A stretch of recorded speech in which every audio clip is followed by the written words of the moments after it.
Oh, Miss Royce, Miss Royce, Miss Royce. Mm-hmm. What do you want from this interview?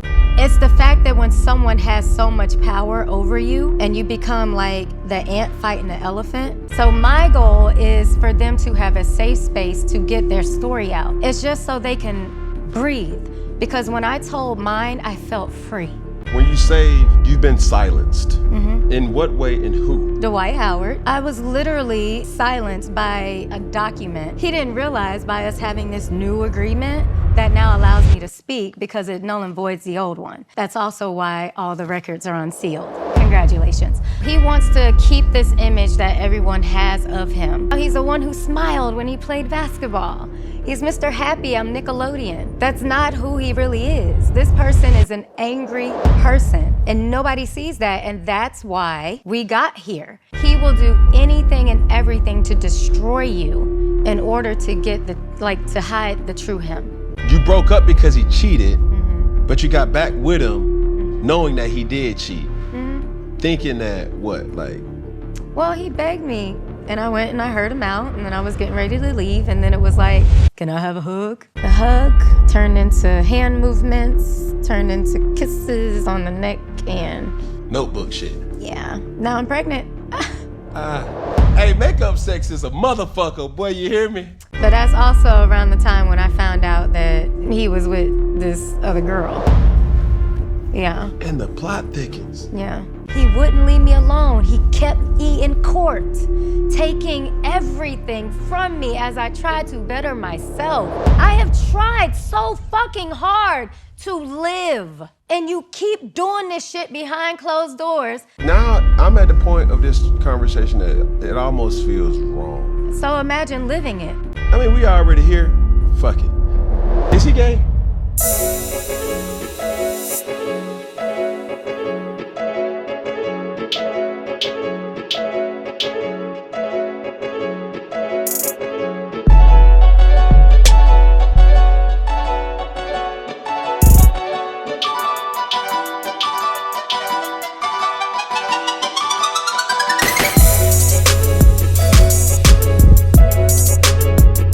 Hey, you! Come here real quick. Come in closer. Closer. Hey. Hit that subscribe button. Back to the show. Yo, what's good? What's poppin'? What it is, what it ain't, what it could be, what it should be, what it would be. Cam Newton the son, Mr. Boogie Doll. And I promise, I really do promise to give good content for the masses, but most of all, I promise to keep it funky for your asses. Now, in this new year, some things just not gonna change, and that's the content that we deliver to you, brought to you by Iconic Saga Productions. But something that does and will probably look a little different is we're in a new studio, ladies and gentlemen. We bossing up, we moving up, bigger and better things. Now, this person who I have the opportunity to sit across from is a professional dancer, a loving mother, a fighter, empowerer, and low-key, what I found out personally, is a low-key comedian. Now, I present to some and introduce to others, Mrs. Royce Reed. Hi. How are you? I'm good. Hey, y'all. What's good with you? Oh, Miss Royce, Miss Royce, Miss Royce. I guess the first question is, what are you up to these days? Well, I brought my dance company back called Fancy Chic. And they're doing great. I'm actually out of a community center now, so my goal is to work with all the city programs because that's where we are, and actually train them. And that's in dance, that's in acting, that's in tumbling, acro, that's in media training.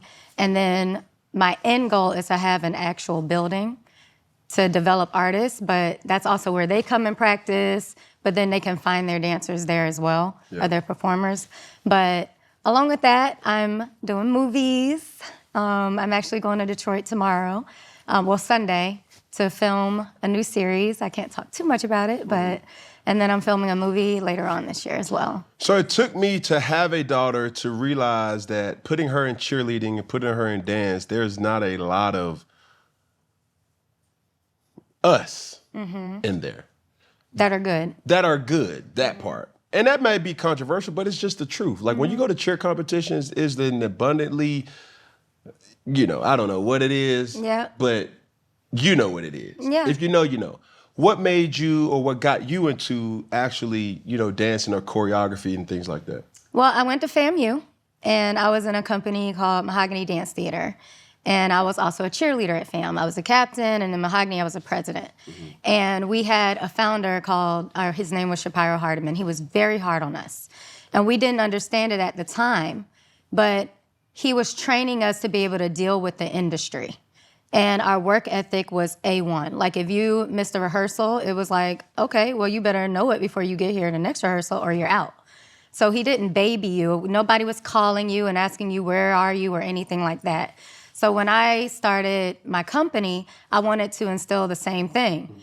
And I mean, I went from 17 in 2011, and we were over 200 at one point, and then I stopped for a couple years, and I just brought it back, and we have 30. And many of those 30, I'll say almost half of them were returning. So I'm doing something right, but I'm big on work ethic. I'm not going to give you bathroom breaks. If you need to go to the bathroom, go to the bathroom. Right. I'm not going to give you water breaks. If you need water, get some water.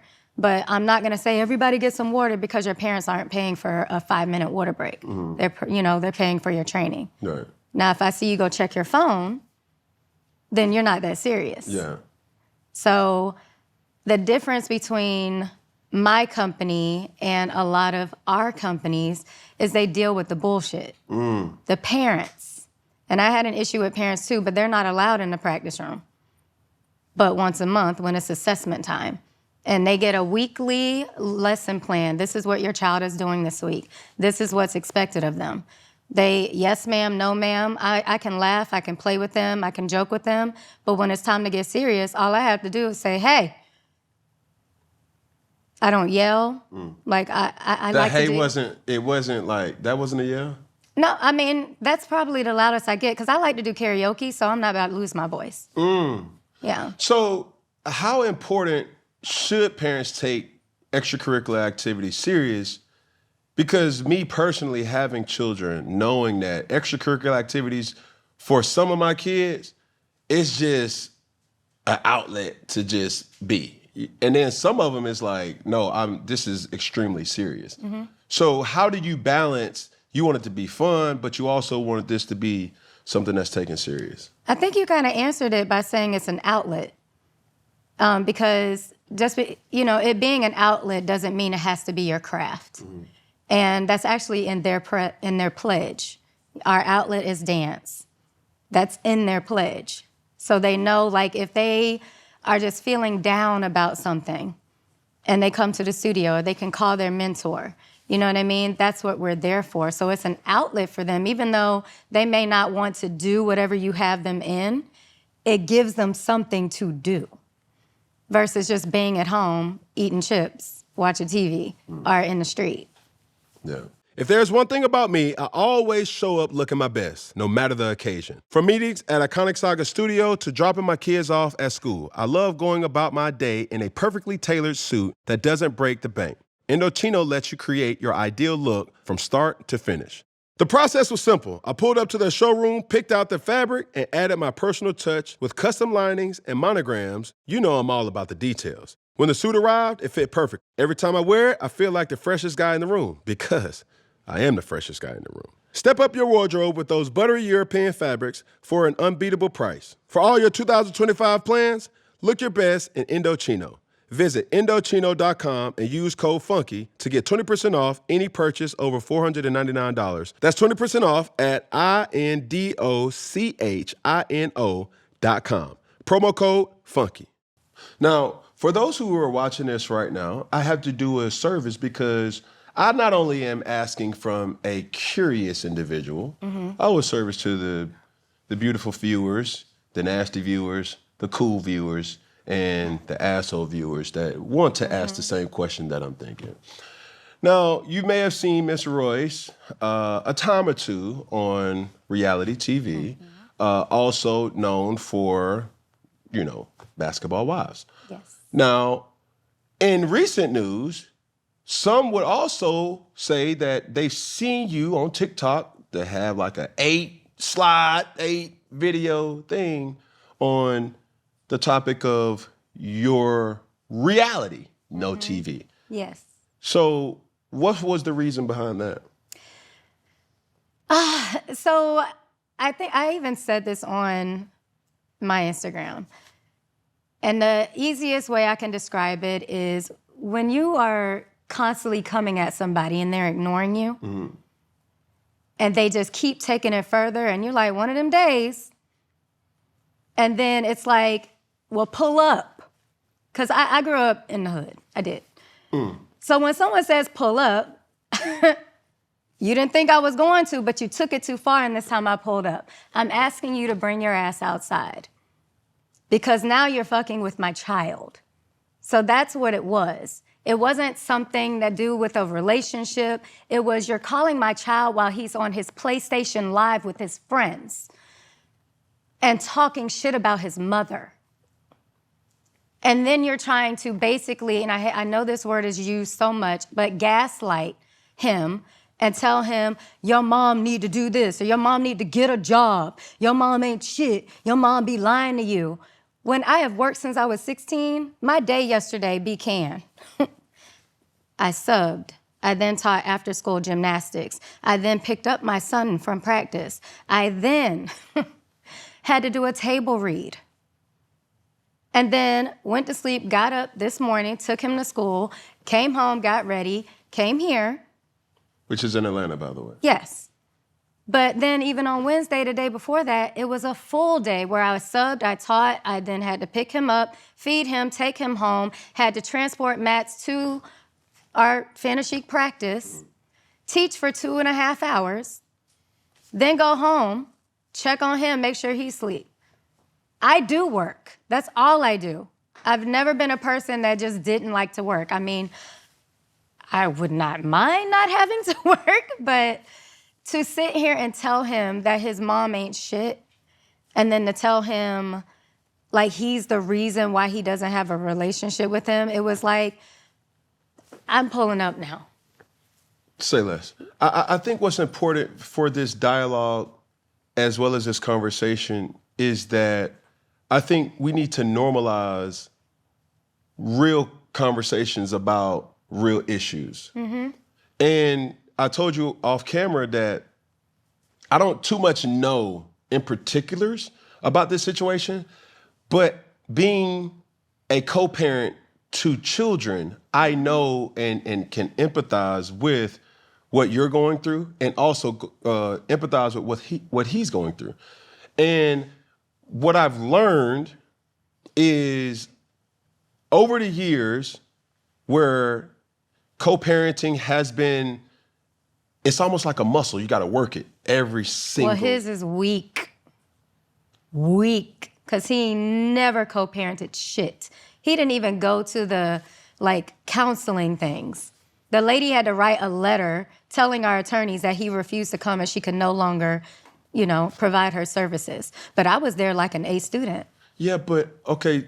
So throughout this conversation, I want to make sure that first and foremost, we hear and listen to each other. I'm not talking about nothing else. I want you to be able to get your points across, but also I want to make sure that I speak on my personal situations. Got you. That I don't know if it applies to him or whoever. I just know that sometimes you can get into your own way and two things can be right. I also know that two things can be wrong too. Two petty motherfuckers don't make an angel. You dig what I'm saying? Yeah. And I've been guilty of trying to bully. I've been guilty of not being reasonable. I've been guilty of really saying, well, fuck it. You want to do that? Well, shit, I'm going to do this. You know what I'm saying? And it doesn't affect nobody but them kids. So as you have been through a lot, I can assume, what do you want from this interview? So for me, it's more about being silenced. And I said before, it's about being silenced into submission. And that's the problem. It's not even about my situation in particular, but I have spoken to so many women that have been now in my DMs and telling me about their situations. And some it's not, kids aren't involved, you know, it's parents, or it's, you know, an ex-husband or even an old boyfriend, you know what I mean? Right. Just, it's the fact that when someone has so much power over you and you become like the ant fighting the elephant, and people keep winning, and like, you're just down here like, it's not me. It's not me. Why can't people see this? But because that person is so big, whatever they say or whatever you try and say, they just stomp on you over and over again. So my goal is for them to have a safe space to get their story out. Even if it doesn't produce anything, it's just so they can breathe. Because when I told mine, I felt free. Like, it was empowering, because people talk and they say, oh, Royce has been talking. And I'm like, not really. I didn't really, you know, do an interview until the one with Carlos King, because I couldn't. So I tried to dance it away. I tried to work it away, and I'm still being punched. So when I'm looking at these other women and I'm listening to their stories, and they're getting punched too, and it's not them that's the problem, it's the other person that's so much bigger, it's giving them just a space to speak. That's my goal. That's powerful in its own right. But I want to kind of flip it, right? Mm-hmm. I want to kind of, how would you counsel a man, right, in a situation, going through what you've been through, experiencing what you've experienced? What would you tell a man that is the breadwinner, right, is the giant, so to speak?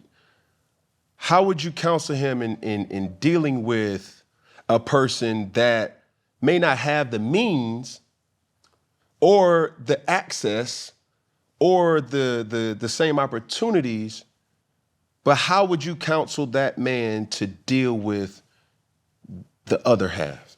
That's not my problem. I'm not a man. I don't pee standing up, so I can't tell him how to handle that situation. I'm doing this for the women on my side. So I can empathize, but I don't know how to counsel that. That's just like me trying to teach my son how to be a man. I could teach him how to treat a woman. Okay, but you know. So how would you prefer a man to treat a woman in those trying times? With respect, as an equal, as a partner, not a sponsor. That's not why you got in that relationship, or it shouldn't have been. Mm-hmm. Now, when you say you've been silenced, mm-hmm. That's a very powerful word, but in what way and who? I was literally silenced by a document, Dwight Howard. And what's crazy is he didn't realize by us having this new agreement that now allows me to speak, because it null and voids the old one. But that's also why all the records are unsealed. Congratulations. So when I was doing the show, we are initially on it together. So when I went to pitch the show, which is why they sent me, because I was actually still with an athlete, I pitched at all these stations. It got picked up. And then we broke up, because it's in my series. But he cheated on me. And I went off. I was Twitter strong back then, like, oh, this motherfucker, right? And he got pissed off, and then he had all his attorneys write up all these things, and, you know, like, well, we just want to make sure if she's still going to do the show that she's not going to talk trash about him. Okay, like, I don't want to do this to talk trash about you. We're not even together. Like, I don't even want you on the show. Yeah. So I was fine with that. The next day, my attorney asked me to come down to his office. And I'm like, for what? He's like, I need you to sign this agreement. What agreement? Basically what we said yesterday. Okay. Right. I get down there. He's rushing me to sign it. And this is another reason why I keep everything. That's why I have all these phones. Read everything, even when someone is telling you to hurry up, because I trusted this man. And he basically had me sign an injunction where it says I could not speak his name, show my child's photo, say my child's name, say his name, be around anyone that knew him. And if you even spoke about him, like we're doing right now, even if you were talking to one of them, I would have to get up and walk out. And it didn't say till death. It said till the end of time. Perpetuity. That word. Well, I don't know if it said that. No, end of time. Like. End of time, yes. Damn. Yeah. That's a long time. Shut up. I don't know why I'm laughing. I'm sorry, but go ahead. No, but that's how I was silenced. And that's why when people say, oh, she talked about him all the time on Basketball Wives. No, I didn't. I never did because I couldn't. Yeah. I was the dancer. That's what they turned me into. Which I was fine because it was a job. At least I'm known for a job, not an athlete. So even when you're talking about Basketball Wives, is that the only show that you're referring to when you say the show? Yeah. Okay. I guess this is the athlete in me that really wants to speak to the girlfriend, the significant other, the wife, the ex-wife, the ex-girlfriend, the ex-fiance, the fiance. The athlete in me wants to ask you, why go public? Like, why not keep it family business? Why not work this out behind the camera, behind the curtains? Why go to TikTok? Why go to Instagram? Why go to MTV? Why go to these different extremes to say what you're saying? Because staying quiet got my son Baker acted twice for wanting to. Because being quiet had my son calling my mom to come to my house because I was saying I was finna take a bottle of pills. That's why. And that's why when I see the whole comment about, the relationship, I had been sending out little tidbits on my Instagram, on my TikTok. If you look back, I had been posting videos about like pushing all my buttons, the rapping ones, doing cash dog commandments. That was before that announcement. That was me like screaming. Mm-hmm. Because you were sending flare guns. Yeah. Okay. Because it wasn't just that conversation. It was that Friday before I did it. That was the last straw. And that's the one that you hear in that one video I posted with all the receipts. And I only let that one go because, previously, Braylon had cussed his ass out. The son? Yeah, my son had cussed his daddy out. And I did say, that's still your daddy. Like, watch your mouth. But his point was still valid. But why are you even having this conversation with him like this? I am the one who told Braylon to go to Dancing with the Stars because he didn't want to go. Okay, how old is Braylon? 17 now. He's 17. All right, help me realize this. How the fuck did we get to this in the first place? Like, I'm judging branches. Yeah. Branches is actions. Actions is he's like a son is cussing a daddy out. Action is you going to TikTok. Action is all these different things you sending subliminals and flare guns or whatever the hell the analogy is. But let's rewind and let's go to the stump, the tree trunk. Yeah. How did we get here where there's an estranged relationship now where a public figure who I know oh so well because Atlanta, like he was a star. He still is a star. He still is a legend for what it's all worth. Like nobody has done not too many people have done what he's done. So I know it from that lens. I don't know it from this lens. So like I said before, there's certain things that as an athlete, you can empathize with other athletes like, yeah, this motherfucker here tripping. Yeah. Like the motherfucker being the woman. And then there's other things where you do talk to women and you start saying like, nah, I ain't nothing like that. Yeah. And it's not for me to say it, but my question is, how do we get here? So he's not a very communicative person. And the front that he puts onto the media is not who he really is. And when you try and have a conversation with him, he listens to defend versus listening to understand. Right. And when I'm trying to put this as... Keep that shit motherfucking funky. Like, come on now. Because I think even to the viewer, and... He gets you with litigation. So he wants to keep this image that everyone has of him while destroying... Mr., I wanted to put the logo, Jesus logo on the NBA, logo. He was baby Jesus. And now he's the one who smiled when he played basketball. He's Mr. Happy, I'm Nickelodeon. That's not who he really is. This person is an angry person, and nobody sees that, and that's why we got here, because he will do anything and everything to destroy you in order to get to hide the true him. And his family knows it. He just took his daughter from her mama, got her car repossessed, took everything from her. This lady had an entire spa,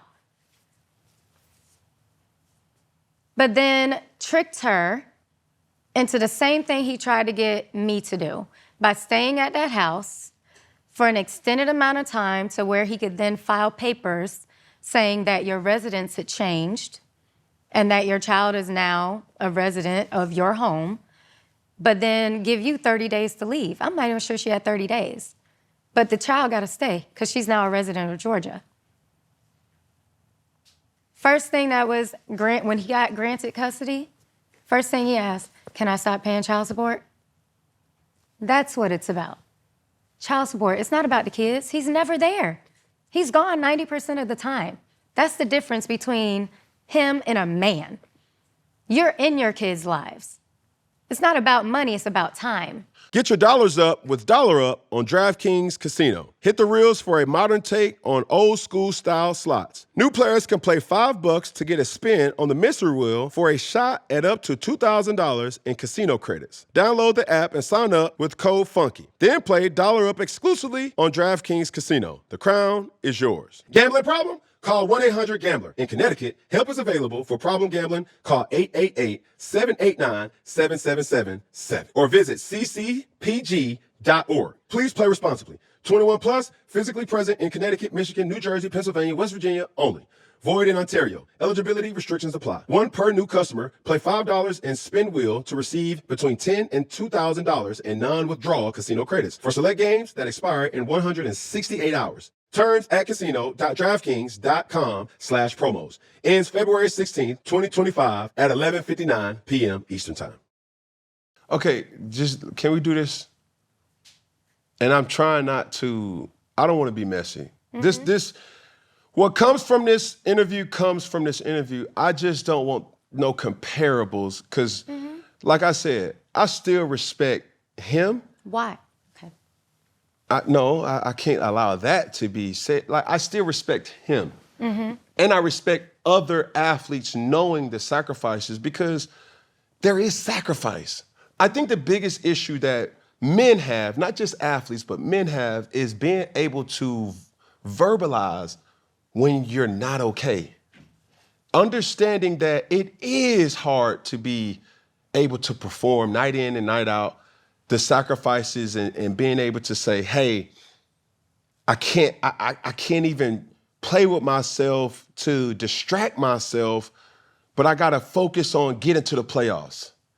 Cause I'm getting ate up where I have to sacrifice something. And is it right? you may look at it, or somebody may look at it and say, man, I don't give a fuck. You still got kids. You still have responsibilities and duties. But that's easy for somebody to say who has not been able to relate to the slander, where are your priorities? Are you trying to be the best basketball, football, baseball player you could possibly be? No distractions. And once you click in with that, I've realized in life, in this age of 35, that life is all about balance. Mm-hmm. And not all times was I able to really verbalize things that were happening in real time in my life so that I can at least give you a perspective. Not you, but the person who I was dealing with perspective. I was angry, I was mad, I was triggered, I was going through the same things a lot of other people was doing, but the difference between me and them was I was suffering in silence. Mm-hmm. Yeah, you see Superman, yeah, you see the dab, yeah, you see the smiles, but I'm crying in the inside because the pressure of being that pinnacle of or a source that people expect from you is draining so much of you. And the last thing you want to do is come back into your real reality and it not be peaceful. It not be something that you're just like, man, I just want to chill. Man, I want peace. I want flow. You know what I'm saying? And some people aren't able to verbalize that. So is that what all the cameras and the in and outs are for? What do you mean? What's the longest you've gone without seeing or speaking to your child? Oh, no. That's a great question. I think it was a dark time for me. When I was in New England, I was suffering bad. And it wasn't in specifics of nobody, it was COVID. Mm-hmm. So you couldn't really travel and see people and knowing like your son's 17, just imagine having 6 and 7 and 8-year-olds and really 12-year-olds. That's just like, you put them on FaceTime, it's like you talking to them, but they not talking to you. It's like, hey, daddy, oh yeah, good. What you eating? Food, yeah, it's yummy. And then boom, they put it down and it's like, nigga, I want some more context. Hey! But they don't got nothing for you. Still didn't answer the question. Not long. 8 months. No contact? None. And then being forced to send for 6 weeks. Cameras everywhere. Forced to what? And forced to send your child to LA for 6 weeks that hadn't seen their daddy in 8 months, yes. Mm-hmm. Forced to send your son to LA for 6 weeks. How did we get to 6 weeks? Because they said I was denying visitation. Your ass was in LA. We're here. What are you talking about? Well, Orlando. Yeah, but how was... Okay, now this is where I interject as an athlete, and we can have this healthy conversation. If you have one source as the provider, and that provider happens to provide or get the means to provide in another state, in another country, in another city, town, wherever, how else is that person supposed... Just help me out. That's a phone call? Okay. I mean, was FaceTime like a big thing back then? But I know we still had video calling, you know what I mean? But it was just nothing. And when I say, is that what all the cameras and in and outs are for? Because whenever you do get that time, why is it always for the cameras? Why do we have to videotape everything? Yeah. And then post, this is where I was with my kids. Everybody smile on 3.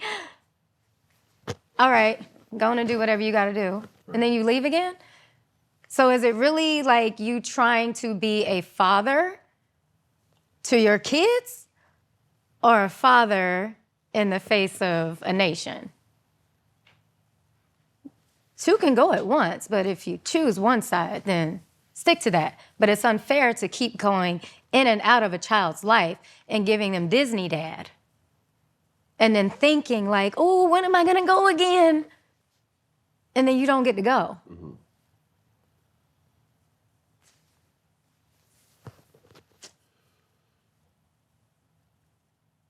Were you guys ever together? Yeah. When? From 2004 until 2006, and then we got back together in 2004, 6? Yeah, and then that's when I broke up with him. Okay. And then we got together, and then I had him Braylon in 2007. So you broke up. We got back together in 2007. Okay, so you guys broke up for months or a year? No, just a couple months, because I found out he was cheating on me with one of my teammates. Before, like, we danced together. She used to dance in Houston, yeah. So I was, okay. Yeah. It's kind of awkward, but I found out that's why a lot of them were, like, not talking to me or treating me weird, because they knew and didn't tell me. But it's cool because one of my teammates ended up marrying the coach. So, yeah. Wow.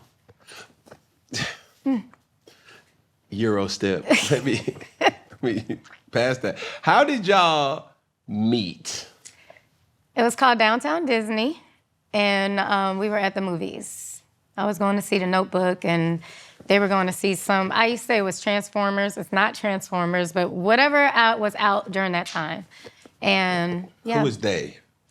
Him and his friends, the one that's like an inch away from being a midget, and the one with really bad acne. Okay, I don't know who you're talking about, but... If you know him, you do. Yes, you do. You know he's short. But you know, he's like my height. Keep me out of it. I don't want to agree. I don't want to confirm. Come on, when I put on heels, I can put my chin on his head. Stop playing. I'm saying? No, that's funny. But I guess what I'm trying to say, y'all met at the movies. Yeah. And what happened? He came up and said that we were in his book. Y'all in my book. That was his hello. Dead ass. And of course we look and, you know, I see him. But my friend that I was with, she's the one who like realized who he was.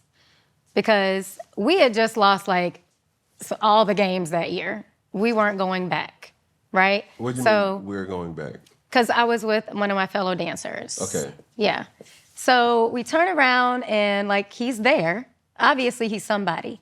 But I did not know him as being a rookie. No. I know you're gonna say that, but I know. Oh my God, when people say they didn't know somebody, like I didn't. This nigga's 6'11", man. No, I just said I knew he was somebody. I just didn't know who he was. Oh, okay. She said he's the rookie. No, but that's what I'm saying. When my friend's like, oh, he's the rookie. Okay. That's when. All so right. I think people misconstrue when I was like, oh, I just thought this was a dude. No, like I knew he was somebody. Come on, y'all. I ain't slow, but. She was like, he's a rookie. Right. And he had braces and everything, but he was just corny. Okay. So I went to the point, leave out all the adjectives. No, but I'm just saying this is how it happened. All right. I went into my movie and I was actually in a relationship at the time. And he was saying, you had the movie with some N-word. I don't say that word, but. Some nigga? Yeah. Okay. And I'm like, no, I'm not. I'm really not. What are you talking about? And while I'm watching The Notebook, so I'm already emotional. I leave, and he's like, by the bathroom when I come out. And he's like, no man should ever make you cry like that. And I was like, thank you. And yeah, I was like, thanks. But then I walk away, and you know this, no, for real though. No man should really make you cry like that. Thank you. And I went to the movies. After the movies, they were leaning on their car like they in Boys in the Hood. What kind of cars? I just want to know. It was like one of the SUVs, but they were like, yeah. They gotta be fly. Nigga got money. But his acne cousin came up to me and was like, hey, you know, my cousin want to holler at you. And I was like, well, why is he not over here? So then he was like, and he walked over here. And we started talking. And yes, I gave him my number because I wanted to be petty. I did. Why? Because I thought I was going to get back with my boyfriend, but I wanted to be like... So you was I was, initially, yeah. Okay. But then me and my boyfriend didn't get back together. But that was a boss-up move. You didn't... Who was your boyfriend? Someone from college. He wasn't him? No, but Okay, so- shit, I would have much rathered now. That's a cap. What do you mean? Like, let's stop. It's not a boss up. I Let's would have rathered that than to be going through All the right. hell. So now I gotta say this because I gotta speak up for the fellas. All right, you can't say that he was lame if you gave him play. All right, you can't say anything in question because that's what you entertain. A lot of times women always say after the fact, man, he blah da da da da da da, but he fucked. Oh man, he was blah da da da da, but you was with the motherfucker for some time. Yeah, he was blah da da da da da da, but that sounds like the diary of a mad black woman. Did I say that it was a bad thing? I like corny. I like goofy. Oh, well, say that. You Say he didn't was let corny. me finish. You said, I'm going to speak up for the men right now. That's what you just did. Didn't I tell you? You said we were going to listen to each other. Yes. Okay, so thank you. Yeah. for sure. Anyways. But I just hate that. Now, I'm a lot of women say that. Dudes say that shit too. Yes. Like humans, let's just say humans, they say after the fact, man, she really a hoe. Like, real shit, fuck her. But it's like, bro, that was the love of your life, bro. Relax. And in this situation, not specifically, but just going off, you said he was lame. You should have quickly followed up, but I like lame though. I like that. You should. No man should ever. Did I say lame? Corny. You said corny. Corny. Yeah. You should have. I'm a cornball. I'm super corny. You should have quickly said he was corny, Okay. but I like corny. So when I mean, real, nobody should let you feel like that. And he's like, oh. Because that's how he did it. And it was weird. I literally was like, thank you. But you liked it though. Not at that time. No, I didn't. No, I didn't. See, Listen, I am in the movies. Watching The Notebook. This is a couple who like died together at the end. They did. I'm sitting here like, I love you. You know, I'm really thinking like this is a dude I was gonna marry. Oh. So when he is really done with me, yeah, I'm in my feelings. Back then, like in your 20s, like you petty as hell. I'm still petty, but like. Me too. Yeah. Okay, I'm gonna be petty right now. What that dude doing now? He is married. Ah! No, but the girl looked just like me. Ah! Yeah, her So teeth funny too. He petty too. You know what I'm saying? The whole teeth thing, all that. Damn. Yeah. Y'all still talk? No. We stopped talking when I found out that he was engaged because he had to see me before, he married her. Did y'all have that one last time? No, we were at Mango's actually slow dancing. Yep, till they turned the lights on. I didn't even know they turned the lights on at Mango's, but yeah. I don't know where Mango's is. It's in Orlando. But y'all saw each other at Mango's. Yeah, because he y'all was. had that moment, like. Yeah, because he was like, I miss you. And, on my own. yep. It was so. Yeah, we were supposed to go to lunch on that Monday, and I got ghosted. And then next thing I know, I see engagement photos. Oh, ow. I was devastated. Yeah. Oh well. Shit happens. Okay, back to the story. Yeah. Okay, y'all get together. You're still dancing, actively dancing and dating him at the same time. No, I took that year off. Why? Because we had just lost like all the games and I wanted to do something else. I guess explain to me that about a dancer, like how. So, one, I hate how it is right now where everyone is like, oh, they gotta put on more clothes because you're exploiting women. We know what we tried out for. That's why I love the Dallas Cowboys. We wanted to dance on that court in booty shorts and half tops and be sexy in boots. That's what we signed up for. So this change sucks. But we also do it because we enjoy entertaining people. And if you're losing every single game, nobody's coming. So you're like wasting your time because we don't do it for the check. Because there's no money in it. Just like, for, yeah. Yeah. Explain that for the people. What does the check look like? What does the preparation look like? What is the routine? What is the ask of a So when I danced for Orlando, it was A rookie was $50 a game. And then you had to do 36 free community service hours, or promo hours that they would say. And then then it was $25 an hour. But clearly, if nobody in Orlando knows the dancers, but we weren't getting booked like that. So all Because those 36... It's contingent on the success of the team. Exactly. Okay, yes, I see. Exactly. And also because, again, you had to do 36 for free. So if you only need 2 girls per event, you're going to always have somebody that's willing to do it for free. You see what I'm saying? So you really only got paid for games. We didn't get paid for practice back then. Like, it was just for the exposure. So if we're not getting that, then we're going to go do something else, which is what I did. I went on tour with Cherry Vanilla Dr. Pepper. Now, the Heat paid a little bit more. The Heat, I got 85 to start. We got 25 a rehearsal. And then it was 150 it was 150 an hour for promos, which was like birthday parties, and we did get quite a few of those. But they were like 2 hours. And then if it was a Heat event, it was just, I think, like a set, like 150. Yeah. Okay, now I'm interested. Mm-hmm. What's the creme de la creme of cheerleading that... For football, it's definitely Dallas. Okay. For sure, hands down. And, unapologetically, like, they know what look they're going for, and they don't care about the scrutiny they get because they are who they are because they stuck to it. Caucasian? No, not just Caucasian. What is it? It's the body type. It's the height. Just like the Rockettes. You can't be 5'2" and be a Rockette because it's going to look weird. Right?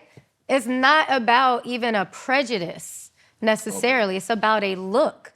And that's why people want to be them, because they are that team. Mm.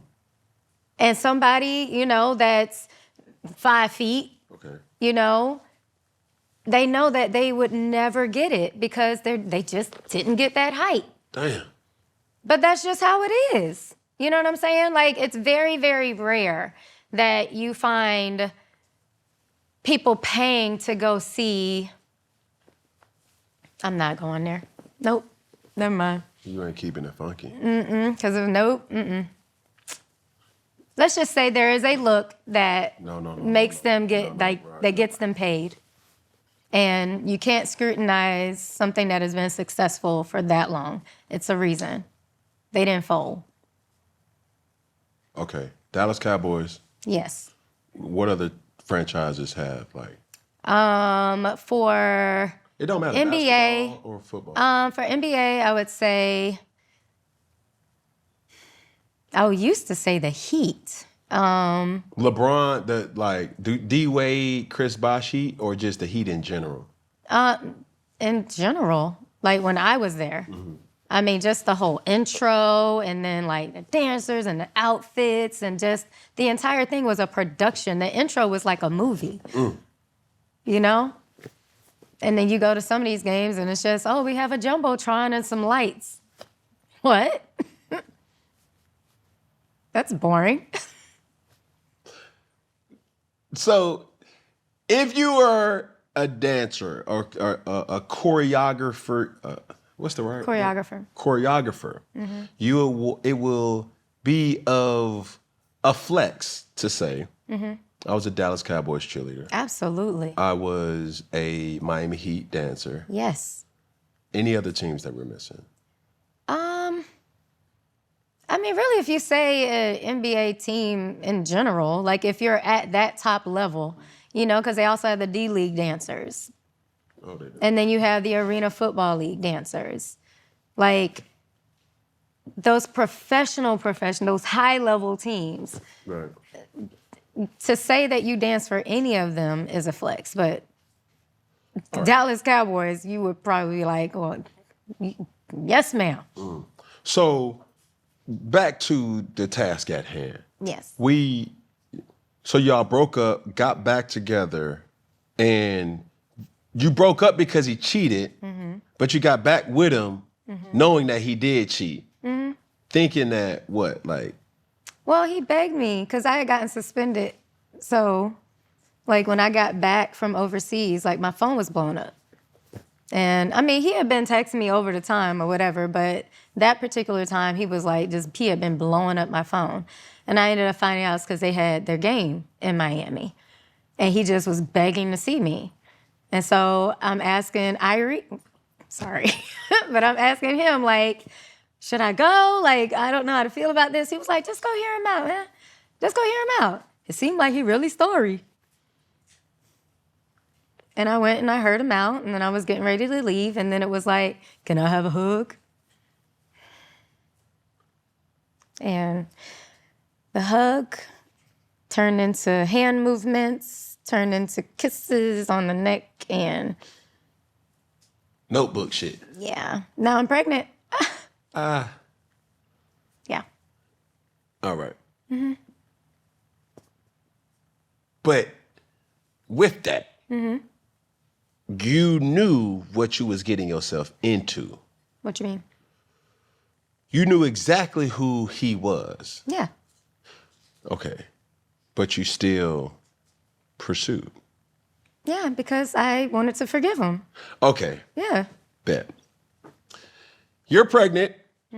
Obviously, that whole transition is y'all have the baby. Are y'all back together now, or you got pregnant while y'all was just a fling?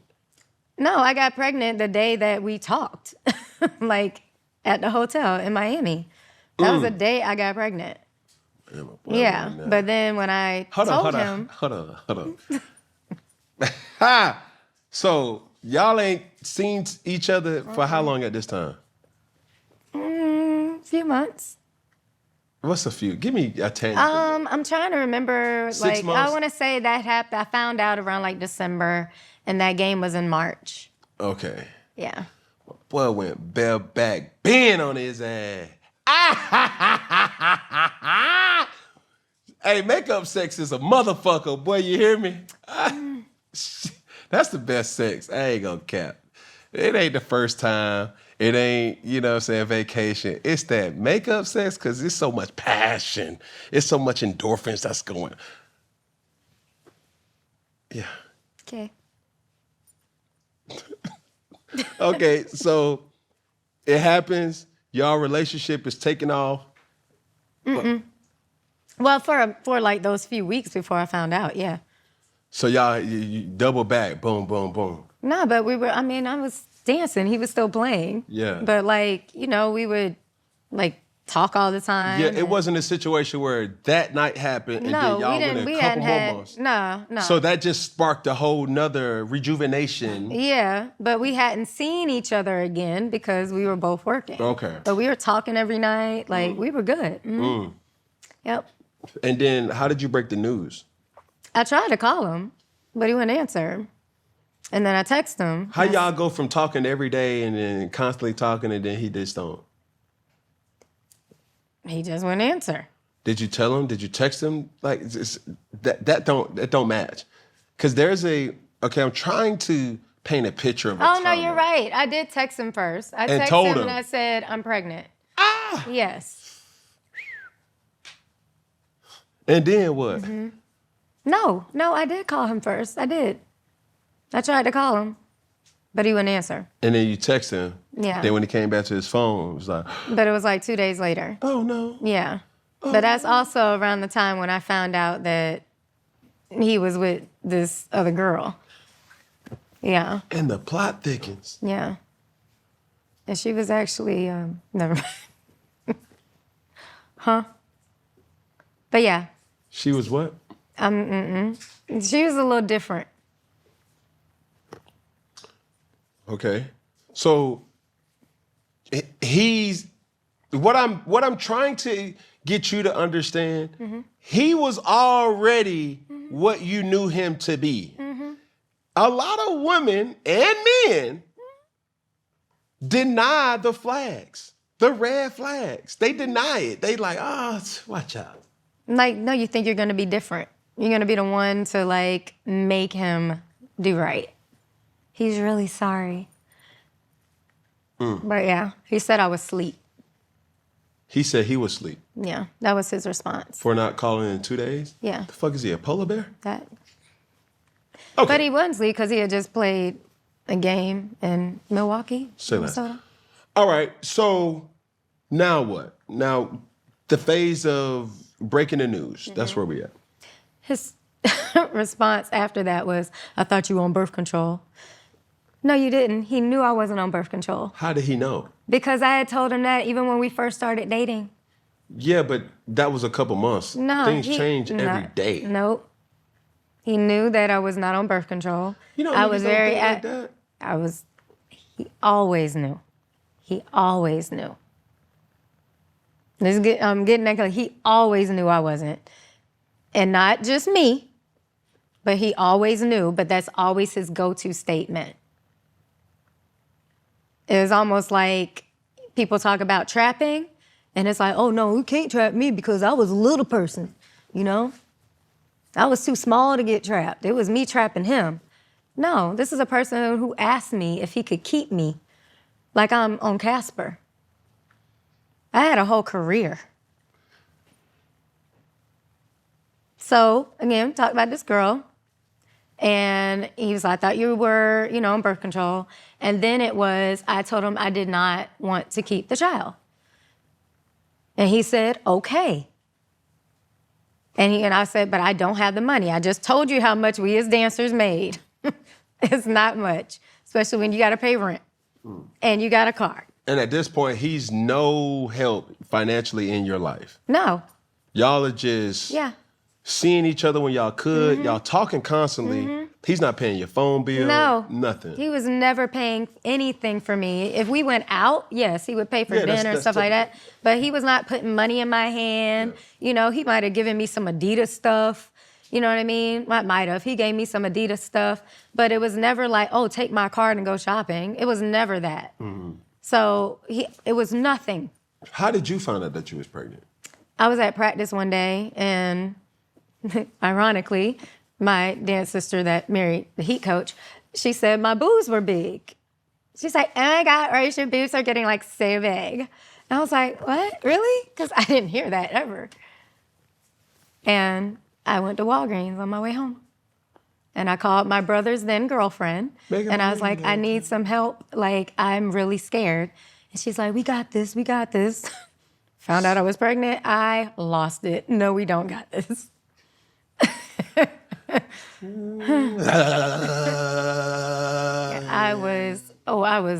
Oh my God, I called my mom and she started crying and she was hollering, what did you do? What's going on? And I was like, I'm pregnant. She's like, oh, I thought you were gonna say you killed somebody. That's how frantic I was. But he said that the reason I had to call and tell them was because he kept saying he was going to give me the money, but only if I came down to Orlando. And I was like, I can't do it in Orlando. Why not? Because I didn't want to be around like my family. But then I agreed to it. And I said, okay, well, let's do it this day. And I'm just going to go and come back real fast. Because I'm thinking that's what I can do. And he ghosted again. Now, mind you, when I first told my mom that day, she was like, she would help me if I told my dad. That's not gonna happen. So I'm then reaching out to him, like, yo, what are we gonna do about this? And he just would ghost me. Like these ghosting phases were days? The entire time. Like I did not hear from him again until I was like, maybe 5 months. What? Yeah. Yes. And that was when it wasn't even him, it was the Magic that reached out to me asking if I would take a prenatal, or what is it? Not a prenatal. Paternity? Yeah, but the one where they can like go do the early testing. I have no idea. That's They asked me if I would do that, and my doctor was like, absolutely not. It's dangerous. And I was like, I have no problem taking it after the child is born. And I didn't.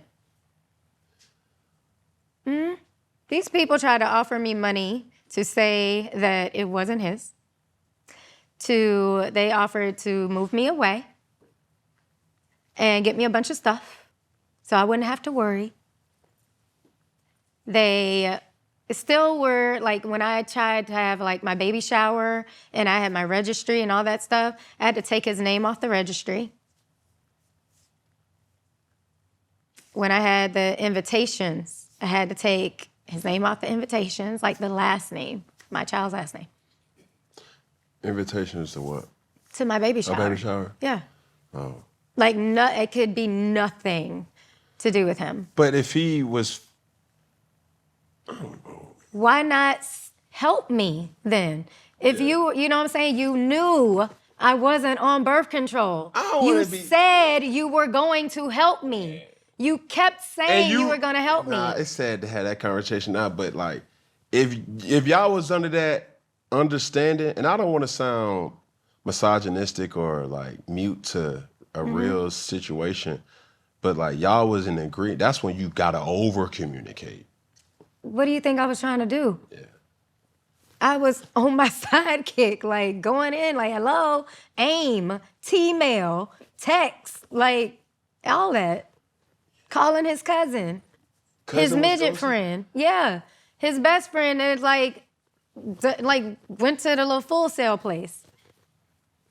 I'm calling all of them. Damn. Yeah.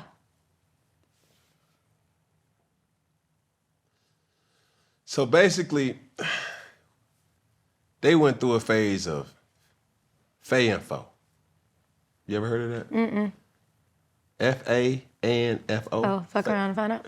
F-A-info. Mm-hmm. They fucked around and found out. What was that process like? So when I had my son, I was actually in labor for over 54 hours. And they knew when I went into the hospital. Said nothing. And they knew I went in the hospital because his heart rate was dropping. And I remember being home and having to throw something down the stairs because I couldn't speak. And my brother was staying with me. So he's the one who got me down my little condo stairs into the car and took me to the hospital. They knew all of this. Not once did anybody check on me, check on the baby, nothing. But once they found out he was born, his mother sends a text, send me a picture, not congratulations, not is Royce okay? And I had him be a C-section because I wouldn't dilate. But sent the picture. And I told my mom, I was like, just send it, because I'm still being hopeful, you know?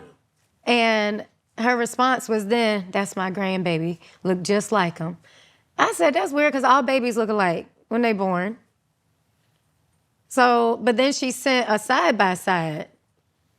And again, I think they all look alike, but no, they really looked alike.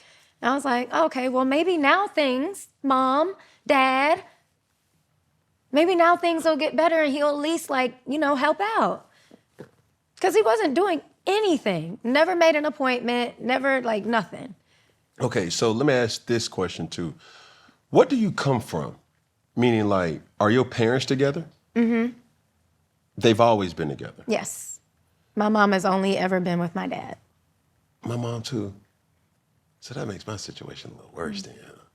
I just think it's unfortunate. Damn. I feel like you at least had to have one.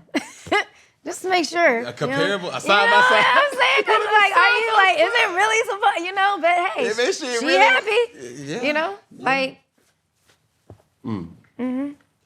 So that's what you came from, that two-parent home. You wanted that for yourself. In a sense, yes. Okay. I do not crave a relationship like my parents.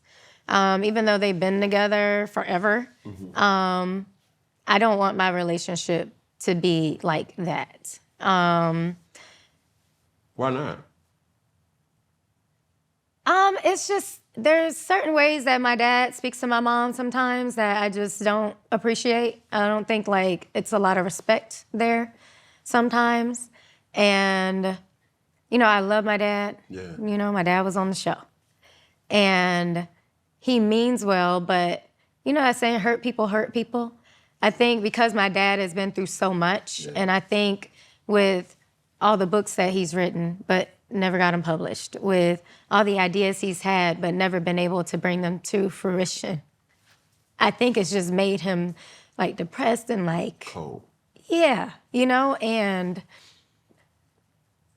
I find times when I'm just like, you know, my mom is supposed to be like your comfort. Why are you making her your punching bag? You making your mom the punching bag. Yeah, Or like your dad is making my mom the punching bag. You know what I'm saying? Okay. And I'm just like, not physically though, but just emotionally. No, yeah. Yeah. You know, just the things he says, and I'm just like, Mom, what are you doing? Like, just cuss his ass out one time. You know, and my aunt will say the same thing. He just need to get his ass cussed the fuck, you know? And I'm very much like my aunt. But she always tells me, your mom is so much like your grandmother was. Very submissive and, you know, just did not like to argue. Just, okay. Was always like the peacemaker. I'm not always a peacemaker. Sometimes I'm going to raise hell. Right. Now, side by side, as this is happening, right? Knowing what my intel of learning about this situation, some would say possibly you could have felt a certain type of way being that he was with somebody else. That's not it at all. But you knew he was with somebody else? No. Not knowing, or he was? I found out when the world found out. What do you mean? That's what you're talking about, like him with Amy or Amber? Okay. Yes. I found out when the world found out through like Scrappy's little video that was posted.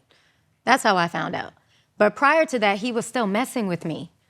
Not like that. Oh, no. What do you mean, like messing? Like yelling at my son and talking and like sending little subliminal messages through people. Okay. You know what I'm saying? And like just fucking with his head. And like I said, the PlayStation party. Like, why are you arguing with him in front of his friends? That's why I just finally just jumped out. And everything else that fell behind him, I mean, just sorry. But I told him to bring his ass outside. We gonna handle this between us. But he didn't want to do that. So I threw the stone at his glass house and everybody went down. Come on, what? Royce. You can't do that. Why? Not like that though. So just let someone keep punching I'm not you? saying that. I'm not, hear this out from me. What you, with that, and come on outside. Bring your punk ass outside. Like, let me throw something just to get your attention. I understand the root of what you was trying to do, but understand the actions that could possibly, what are you gonna put him in, and what are you gonna put yourself in? It's gonna be an apology waiting to happen, whether or not then, but sooner or later down the line, it's not right. Never. But you're putting you guys in a situation where you're angry because of his actions, and that is stemming and triggering something for you. So it's like, man, fuck that. I want what you want. I want all the smoke. I will take all the smoke when it comes to my child. Absolutely. But that smoke is not healthy. It's because you're right. So then leave us the fuck alone. I've said that from day one. I've said it from day one when I did the first video. I said, all I wanted him to do was leave me alone. He wouldn't leave me alone. He kept me in court, taking everything from me as I tried to better myself, as I tried to pull myself out of this stuff after I've been forced to stay in Florida by that agreement. I built a company, a successful company. I wrote a book. Yes, I did a show. But guess where all that money went? Into litigation, because he hated seeing me come up. So when you ask, why am I doing this? Because I have tried so fucking hard to live. And you keep doing this shit behind closed doors, like that throw the rock, hide your hand. He's sitting there beating us up and then smiling. I don't know why they're doing this. You know, I'm not entertaining it. After this, still committed. Get the fuck. Don't nobody care about that. At all. I think she's 100% his type. 100%. But this ain't about that. This is about how you treat people and how you destroy them in court and try to hush them and silence them while you out here portraying Dancing with the Stars. What? Hell no, not anymore. Absolutely not. I'm reclaiming my time.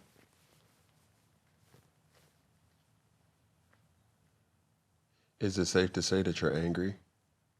I am passionate. I'm past anger. I'm passionate now. I was angry when I was sitting there still trying to deal with his ass privately.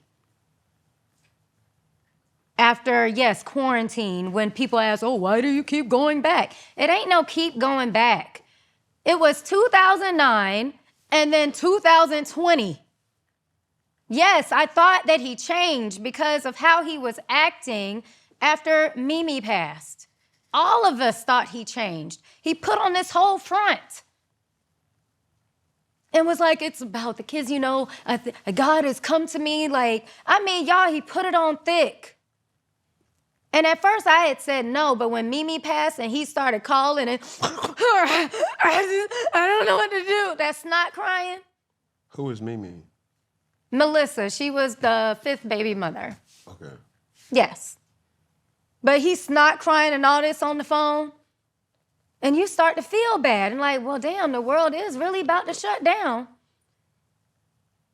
I have a whole boyfriend, but he done got me worried. But my boyfriend, he's like, well, I can't come there. He's like, if you really do feel like that, I'm against it. But if you feel like you just really need to go somewhere, then go. Damn. So I went. He told me to leave the second day after he told me that, after I told him about the story he told us about LeBron.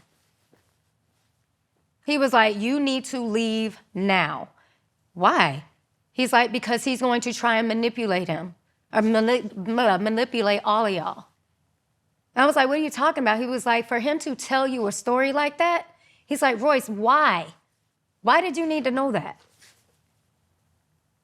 Who? No, I'm sorry, I'm not following. It was a subtle LeBron thrown in there. He said that LeBron was not really crying or sad about Kobe passing. He said on the plane he had no emotion, and he was just like chilling, like everybody on the plane is upset, and LeBron was just straight face. He's like, the only time he got emotion was when he walked off the plane, and I think he walked off last, and he got in a car and like was like this. There's a video. He was like, that's the only time he had emotion. Okay. So when I told my boyfriend that story, he said, you need to leave. He's like, why would you need to know that? Why would he tell you that? And I was like, what? Why would he lie about something like that? That's crazy. I'm like, but I mean, it's not gonna change any way I feel. But it was also my son's favorite player. He always talked about LeBron. He wanted his sneakers. So when you look back on the shit that he was doing while we were in that house, he was planting seeds from the beginning. So now you're telling our son, who thinks of LeBron as his hero, that he's just this cold person. But I hate that LeBron just called us straight, though. Yeah, exactly. For what? Yeah, because that's my son's favorite player? Yeah, but now I'm at the point of this conversation that it almost feels wrong a little bit. So imagine living it. Okay. It's wrong. You're right. Yeah. It makes you uncomfortable, right? I don't even feel right talking about this anymore. Imagine living it. Okay, so during this time that we're at right now, you guys were staying together, or you said in the house. Was that a house that he provided? It's the estate that he has here in Georgia. Okay. And I was in the guest house of the estate, which is just like across like something maybe this big, right? I was there because I had my pets. Yeah. Right? Christine was in the house. Dwight was in the house. And Who was the Christine? nanny, she, oh my God, y'all. She's number 4. So you and so. No, she's number 3. But that's another baby mother. Yeah. And all y'all was staying in the same house. Yeah. With all the kids. Yeah. Okay, but Well, this just was 2 moms. Yeah, but this was during COVID. Yes. Okay, that's not. And it would have been 3. That's not abnormal. Right. Because the whole city or the whole world shut. The whole world shut down, and there was quarantine. Right. All right. That's why we went. Okay. So that's where we are, and that conversation that happened, and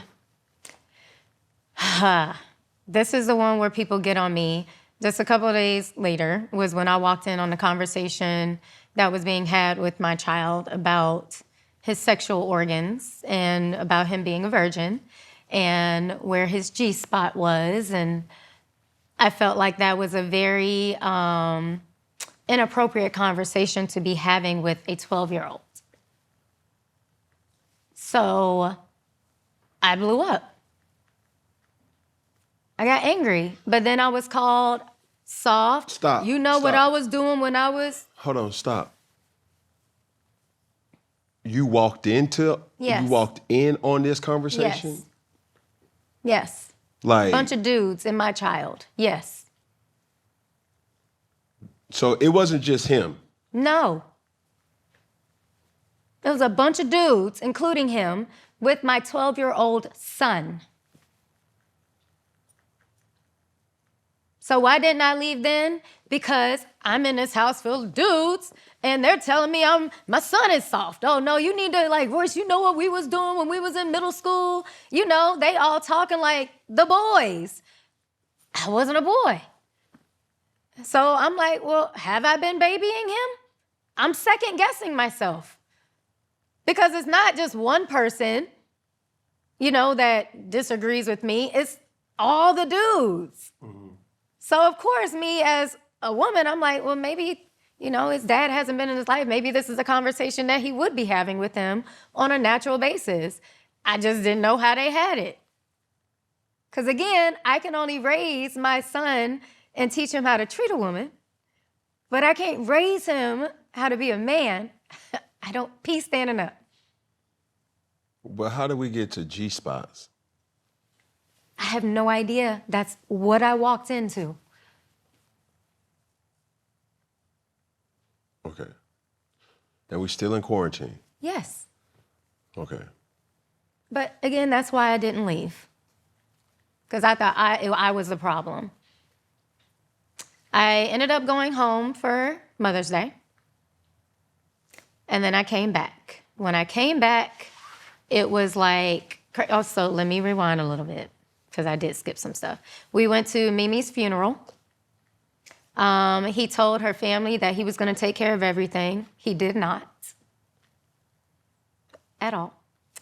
I have pictures in my phone right now of us at the funeral because I'm thinking these are pictures he's going to want. Right? And during this time, he's been saying things like, I want you to be the matriarch. Now, mind you, it's been a couple weeks now, so we've been going to therapy. We've been working out.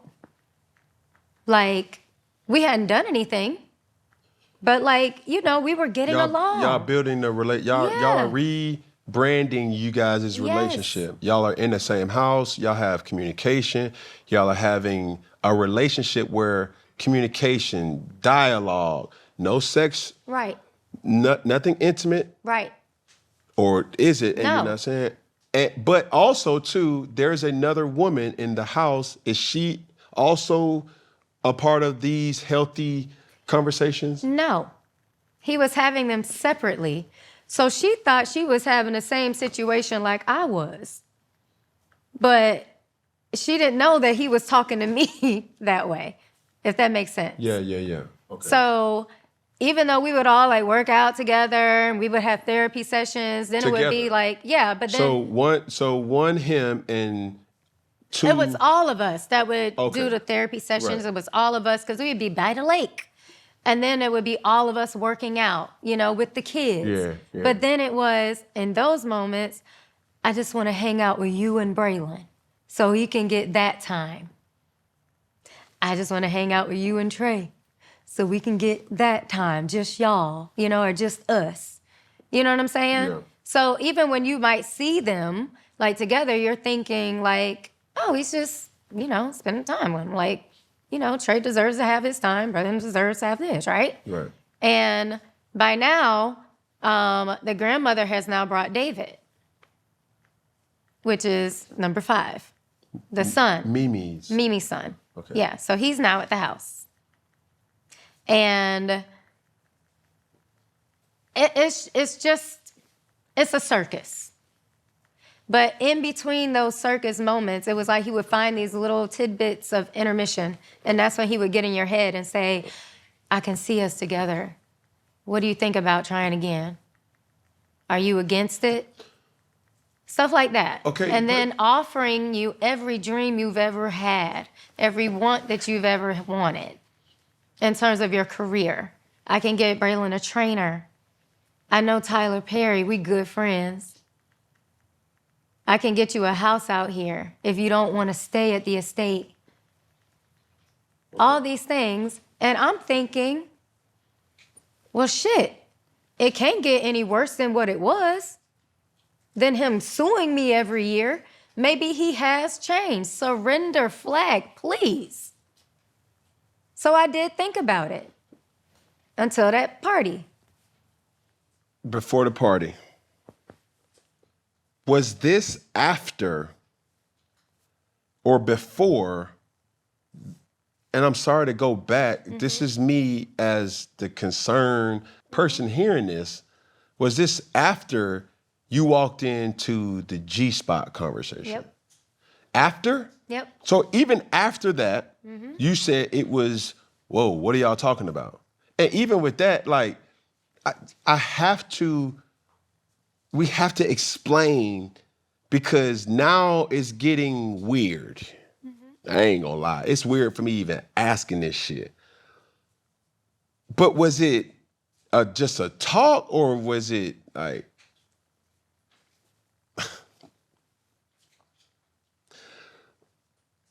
like what was what was it, what about the conversation or what about what you witnessed was the question? I walked in on the G-spot part. So you just heard G-spot. That's all you heard. Well, the whole sentence, like, your G-spot is in your anus. Like, that's what I walked in on. And I immediately went off. But as I'm going off, other things are being said. Like, it's nothing wrong with telling him that. Do you know what I was doing? Like all these other stories coming out. Like, this is how men talk. Like, you've been babying him. He had you his whole life. You know what I'm saying? I was a single mom. Like, hey, I guess this is what he's missing, But now hindsight, 2020, when I asked my dad, like, did you have this conversation with my brother? Not like that. Nah, like, nah. It was like never about anything. No. That's real questionable. But again. But let me ask you this though, because from the videos that I saw on TikTok, and I quote or might misquote, but it was something on the lines where you mentioned there were sexual acts that he wanted you to participate in and said you didn't feel comfortable, but you still did it anyway. Yeah. Do you care to? That was when we first started, like, having sex. Like, when we first met, like, when we first started, like, dating, and we finally started having sex. So this was, like, back in, like, probably early 2005, because he didn't hit it, like, early. But, I'm just saying. Yeah. But, yeah, like, early 2005. What was it about that you didn't, everything was consensual? Yeah. Okay. But I was very green, and that's what I think people miss, because they talk about our age gap. Which is what? He was 18, I was 24. Okay. But if people, like, have ever listened to me, I say all the time, like, I wasn't allowed to date until I graduated high school. Okay. I went to prom and homecoming by myself. My mother was a chaperone. Let the Holy Ghost get in. Yeah, All right, now praise God. Right. So I started having my first relationship in college, and I didn't know how to navigate that. Okay. I lost my virginity to rape at knife point.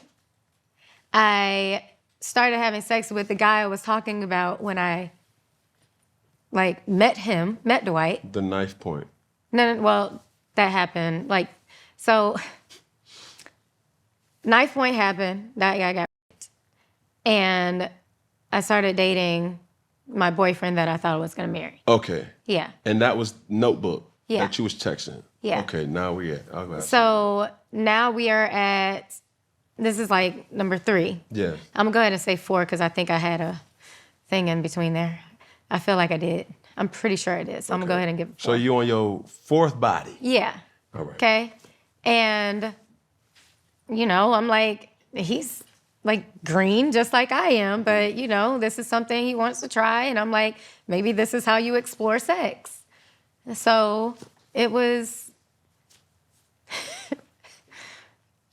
I didn't like it. But, he would like my finger. Ay.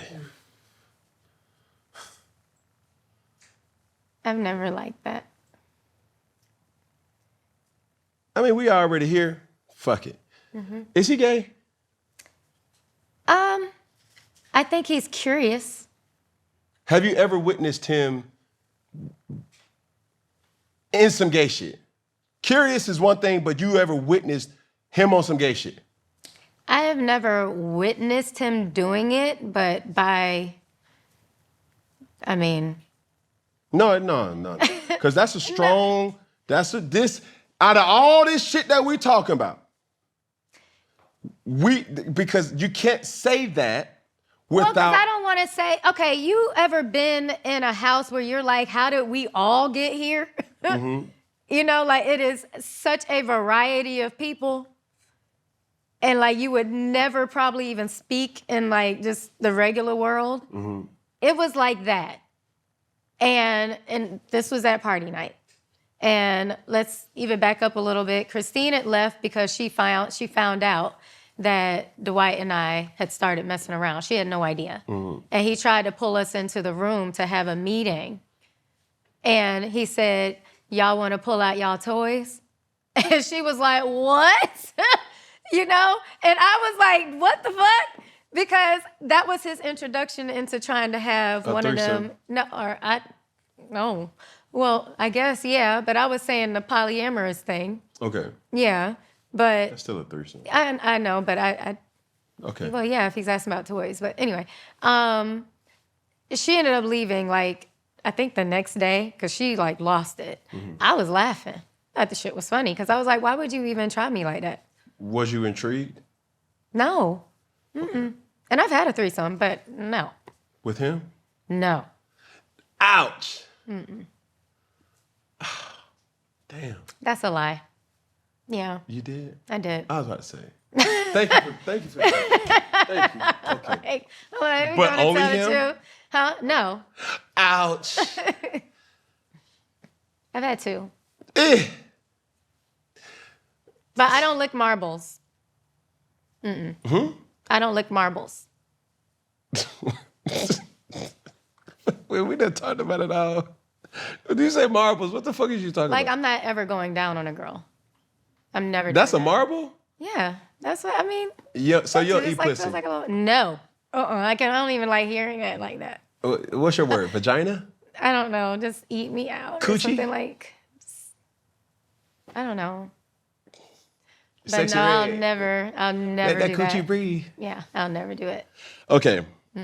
So, back on track. The parties. Yeah. All right. Have you ever witnessed him being with another man in the bedroom? Yeah. All the time. They took mushrooms together. Mm-hmm. And then they were in the bed moaning and touching themselves. Yeah, but they said that's an effect of taking mushrooms. I didn't take them. I pretended to, but I didn't take them. I spit it right out. Because why would I take mushrooms with y'all? I don't even know you like This that. is still the same party or a No, party? I'm sorry, I'm like jumping around, but this is actually, I want to say the first, second, third day we were there. This was still quarantine. Yeah, but it was like way in the beginning when they tried to get all of us to take mushrooms. It's like way in the beginning. But then I think it was like the second day. Okay, Yeah. now this is another question that sparks concern. Where the fuck are the children? They are upstairs in their rooms with the nanny. But part of me is like, that's fucked up. But another part of me has to keep it a buck.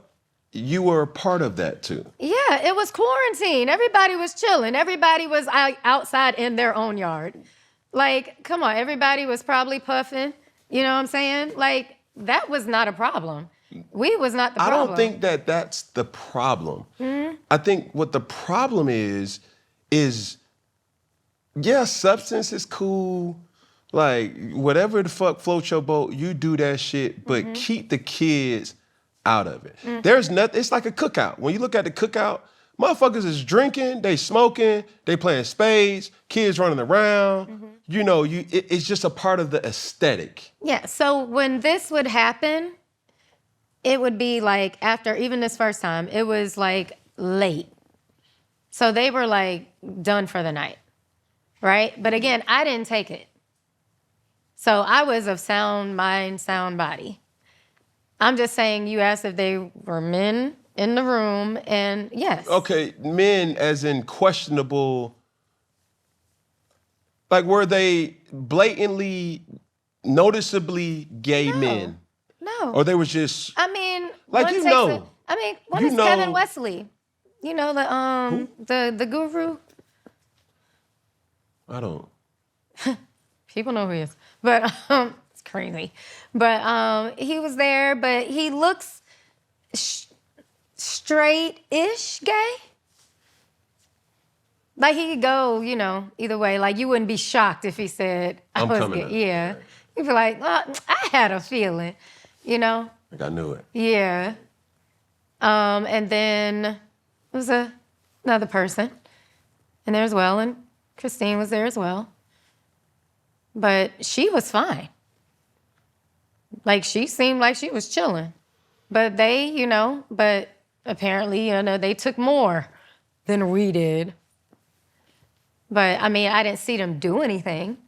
All right, so talk to me about you and Christine's relationship, because that's not something that we've talked about yet. And also, if you know all this is happening, quarantine or not, why keep your son and you a part of this circus? So remember, all of this is still towards the beginning. You know what I mean? Like, you're talking about the LeBron story, right? No, I'm going in order because you're asking like how things happen. Yeah.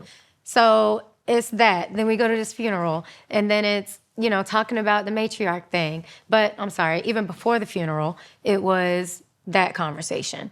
And I'm being told that I'm just, you know, treating him whatever. Now we're in Reno for the funeral. And as we're in Reno, it's, you know, I really think we need to talk about, you know, us working things out, because I would hate for something like this to happen to you. I would be so devastated and hurt. I really want to work this out. So now this is what we're doing at a funeral with this girl's family. He's putting it on like that. So of course you're, you know? Now we go back to the house. He tries Christine with that bullshit. And she leaves, right? Like leaves to go. Yeah, she leaves. Like when you say leave, it's important for me. And she left the house. Okay, and She to packed go her where? shit up and left. She's no longer staying in that house. No, she went home. Okay. She was angry for real. All right. Right? I went home for Mother's Day. So I now have time to breathe. It's, I miss you. And then, you know, some sexual things as well. And I mean, just laying it on, and then pretended like he was texting his friend saying, man, I miss Royce so much, I can't stop thinking about her. My bad, I ain't mean to send that to you. What the fuck? Like, we still doing that? How old are we?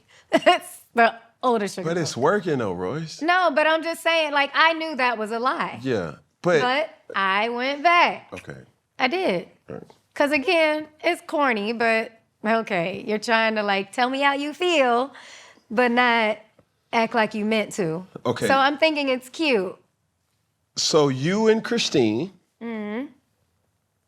do y'all ever have a conversation about the status of you guys' now reality now? I tried to, but she thought I was a part of it. I don't think she believes that now, obviously, but we had gotten pretty close.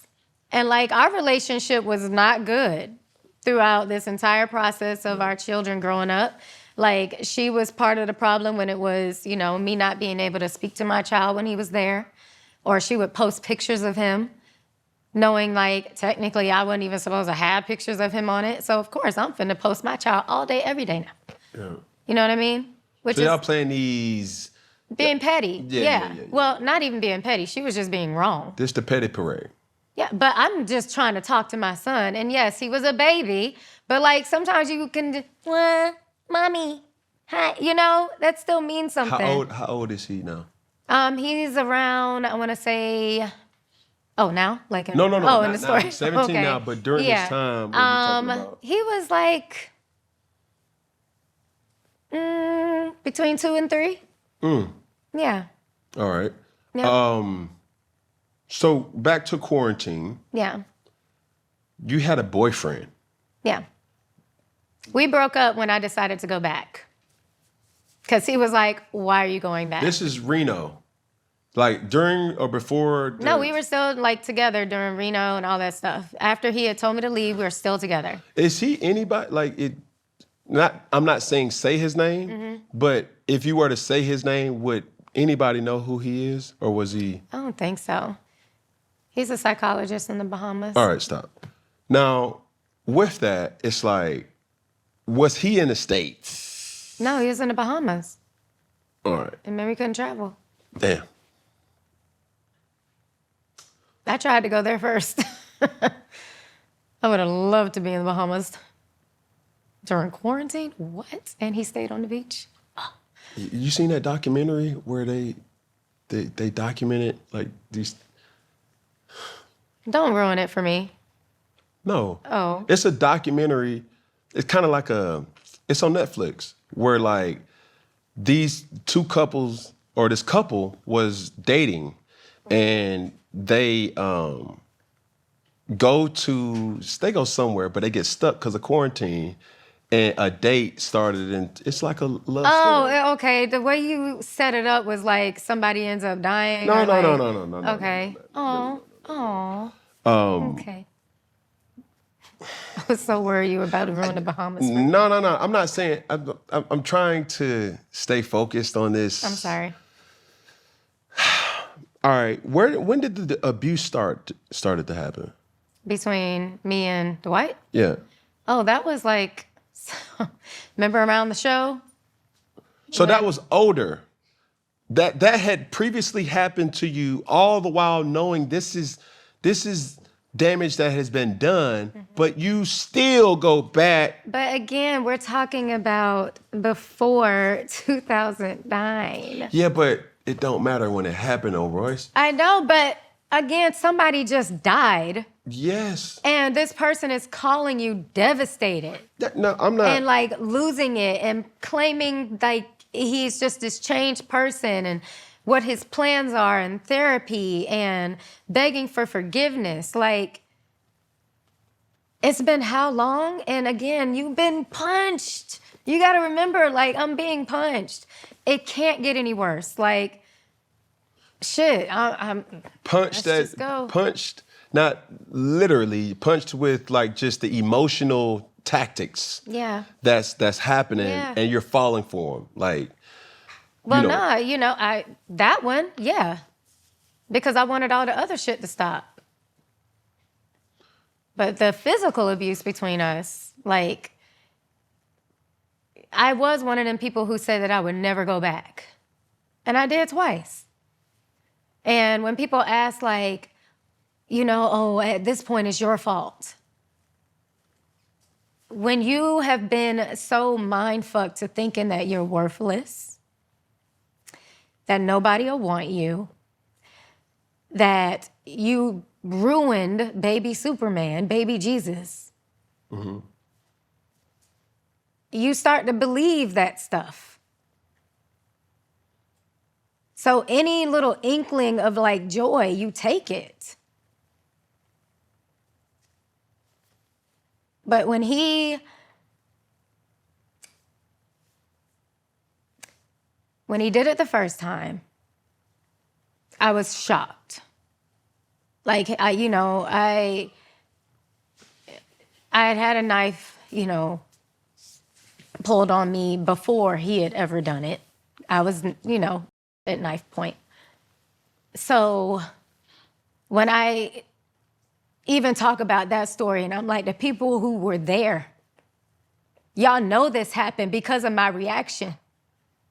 And it was my reaction because that's how I was raped. And I made sure I said that. So for them to minimize it and again act like my pain is unreal or like shit didn't happen, that bothers me. Because I did try to forgive and not do this. And again, when you're a woman who's made to feel so less than, I mean, just a moment of joy, you take it. So when he flung me into the entertainment center and then accidentally, like, I always say I don't think he did it on purpose, but flung Braylon, like, there's pictures of the entertainment center when I first moved into the house and when the doors were broken. The timeline sets up. His family sits here and comes on the internet and act like I'm lying. I asked him, the midget-ass friend, he was at the fucking house. He told him, hey, man, stop, that's a female. And then he gets up and picks up your little boy who's now crying and just walks out, and your goddaughter sitting on the couch, don't know what to do, and you got to have a conversation with her now? All because I didn't have a bag pack or some Skittles. But all the apologies, I had a bad game. I had never done that before. You know I've never acted like that before. That is not in my character. That's not me. So I believed it. Even though, I'd broken up with him or whatever, got back together. When he came to pick up Braylon that day, and I walk in the bathroom, and I come back, and you're standing in my room, I already knew some shit was finna happen. But at that house, it was my bathroom door, and I could exit this way because then my room went like that. But when I walk here, and I see him right there, I see my little boy in the family room playing with his Chuggington toys. And he asks, you want to do something? No. I say, my period's on. I'll take some head. No. This is a person that is 6'11", and I was tiny back then. I'm thick now. But, sorry, again, I said this before, laughing, I've learned, is a coping, so I'm okay. But I just keep seeing him playing with his Chuggington toys, and I just keep thinking about this man that is just asking me for something that I don't want to do. But I also remember what he did before. And And I'm trying to just tell him, like, you know, when you bring him back. I did say that. I said, when you bring him back. Who is him? Braylon, because he was coming to pick Braylon up. So I'm like, when you bring him back. And that wasn't good enough. So he then comes and he closes the door and he walks me over to the bed and I step backwards because now I'm by my chest because I don't feel like doing this. And I'm not like, oh, like this. I'm just walking back like I just said no. And he's like, man, come on, you know what I'm talking about? Come on, you can do something. And I'm like, no. And he's pushing you down on your head. And at first you think he's playing and you like, well, not, you know he's not playing. But you try and push him off of you and be like, man, stop, so you can just walk away. And he don't let you stop. You push him and he pulls you and you try and push him again and he throws you on the ground. And now you're like in front of your dresser and you're crying. And now because you're crying, you can't actually give head now because you're crying. You're too emotional. So you just slam your waist into my face? That's what you do? Over and over and over again? For what? Because you that pissed off that I can't give you head for real? And then you just walk out, pick our son up, leave the house. But I'm lying. I'm lying, y'all. First off, I apologize for evoking that emotion again. And even with that, I think it's important that these type of situations and actions are serious. No matter how small somebody may act or say it is or how big it is, this is a real deal action. So I apologize. That's why they had me sign that injunction. Yeah. It's so much that I don't want to thank you because I don't want to forget. And you said something about being silenced. You said something about really the giant, like ant versus an elephant. Mm-hmm. And you can't be mad at me. You cannot be mad at me if this really happened. Mm-hmm. This is just a way to. They know it happened though. But it's bigger than. This is a big deal, but it's bigger than that. It gives a voice to the people who have went through this, mm-hmm. and gives them the hope to say it's not right. And I need to speak on it. I don't give a fuck who you are. But is it crazy to say, well, he never treated me like that? Because with Tiffany, she never saw that side of him, ever. She got the calm. She was like, he would talk to me like this and always try and, make sense of everything, and he never really raised his voice. And who's Tiffany? She's number 2. Okay. And she was always told not to talk to me. They were all told not to talk to me. They were all told that I was the crazy one. And that's how the media put it out there.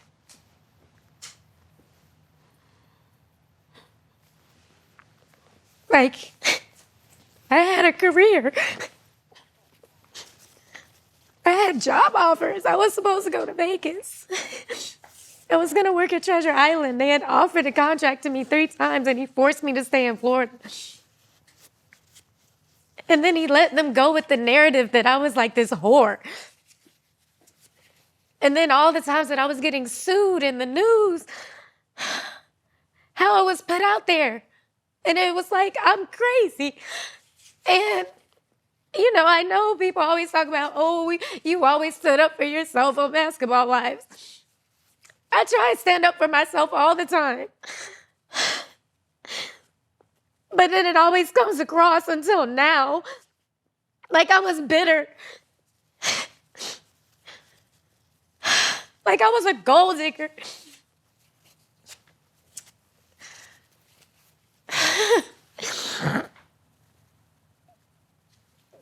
It just, in my own hometown, treated me like shit. I couldn't get a job at Disney. They told me conflict of interest.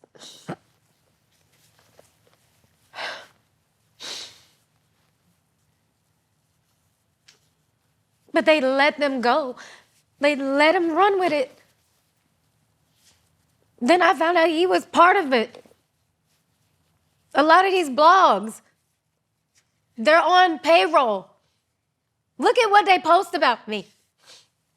It's never anything positive. Like even now, with everything that I posted, have they posted it? No, but they'll post somebody else's trauma. Still trying to silence me. I got a motion for contempt. I don't give a fuck about your contempt because I'm in contempt of nothing. And he sent the same thing to Tiffany and she ain't even said shit yet. What you scared of? Your truth coming out? Then bring your ass outside. You have tried to destroy us. You have taken everything away from me. So I don't have shit else to lose. But you definitely not taking my child. You not finna change his impression of me.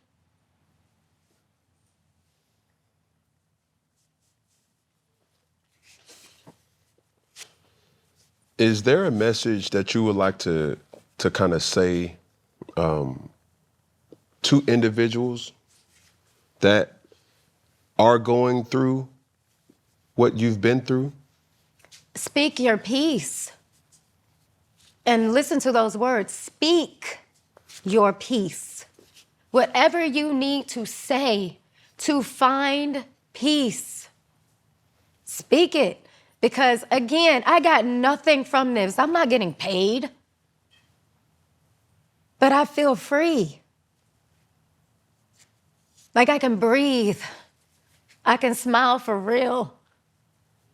And even though there's still a shitload of people that hate me for whatever reason and blame me for everything that has happened, that's okay. Because at least I have a bunch of ants crawling up that leg of that elephant. We eating away at it, but it's not just me anymore. It's freeing.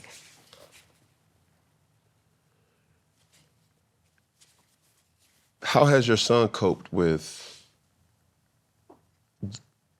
just almost like the ruin of what could have been? He hurts. He hurts. 'Cause he's like, why me? You know? And, you know, I used to tell him a story about like a guinea pig. And you know, they say the first kid is the one you grow up with, and then the second one you raise. I was like, you know, he made some mistakes, but I never lied to him, though. But as he's gotten older and he's seen these things for himself, he hurts because he feels like he minimizes him because he knows who he really is. And Braylon's never included in anything because Braylon tries to have conversations with him as a man, not on a video game. Mm-hmm. And it always turns into, you want to get on GTA? No, I want to have a conversation with my dad. Like, I want you to help me, like, with basketball. You know what I mean? Like he came to, his football game this year. But when he showed up at one last year, Braylon wasn't even playing. And he was so devastated because that's when all the rumors at first started coming out. About what? About Dwight and his tendencies. I don't know what you're saying. About Kitty. Okay. Yeah. And, well, actually, I think it was just the accusation at this point. And when he called and he was saying he wanted to come and see Braylon, when I was shocked that, hey, you in town? If you want to see him after all these months, sure. Right. And Braylon was like, well, can he stay up there? Meaning like not come into the game. He was like, I just come to him, right? And so Braylon is, he calls me back and he's like, I'm here. And I said, okay. And we're walking up the thing and he's standing right at the top of like the hill, almost like, everybody, I'm here. And Braylon is like, then he starts walking down into the game. It turned it like the police thought it was a fight. They start yelling at me. You're supposed to let us know if he's here. I didn't know the fuck he was coming. This is a last minute thing. He just told me like 10 minutes ago. But then they walk him on to, across the field and, he sits on a little thing that they sit on for the pole vaulting thing. And he on the phone the whole time. So he done made a whole scene because he still wanted that ego feeling. It wasn't about Braylon because he told you he just wanted to see you and he didn't want all these people around. But you do understand that nothing about his father is normal. I understand that, but if your son is telling you he's not comfortable with you coming all the way down like that. Oh, he just wanted him to stay. Yeah, he wanted to just come to him because clearly Braylon's not playing. I see. He's just at the game as a participant. Yeah. Like, not a participant, like as a fan. Yeah. Yeah. I see. So there's no reason for you to come in. I understand what you're saying, but now that's where I can kind of empathize knowing that he ain't no regular dude.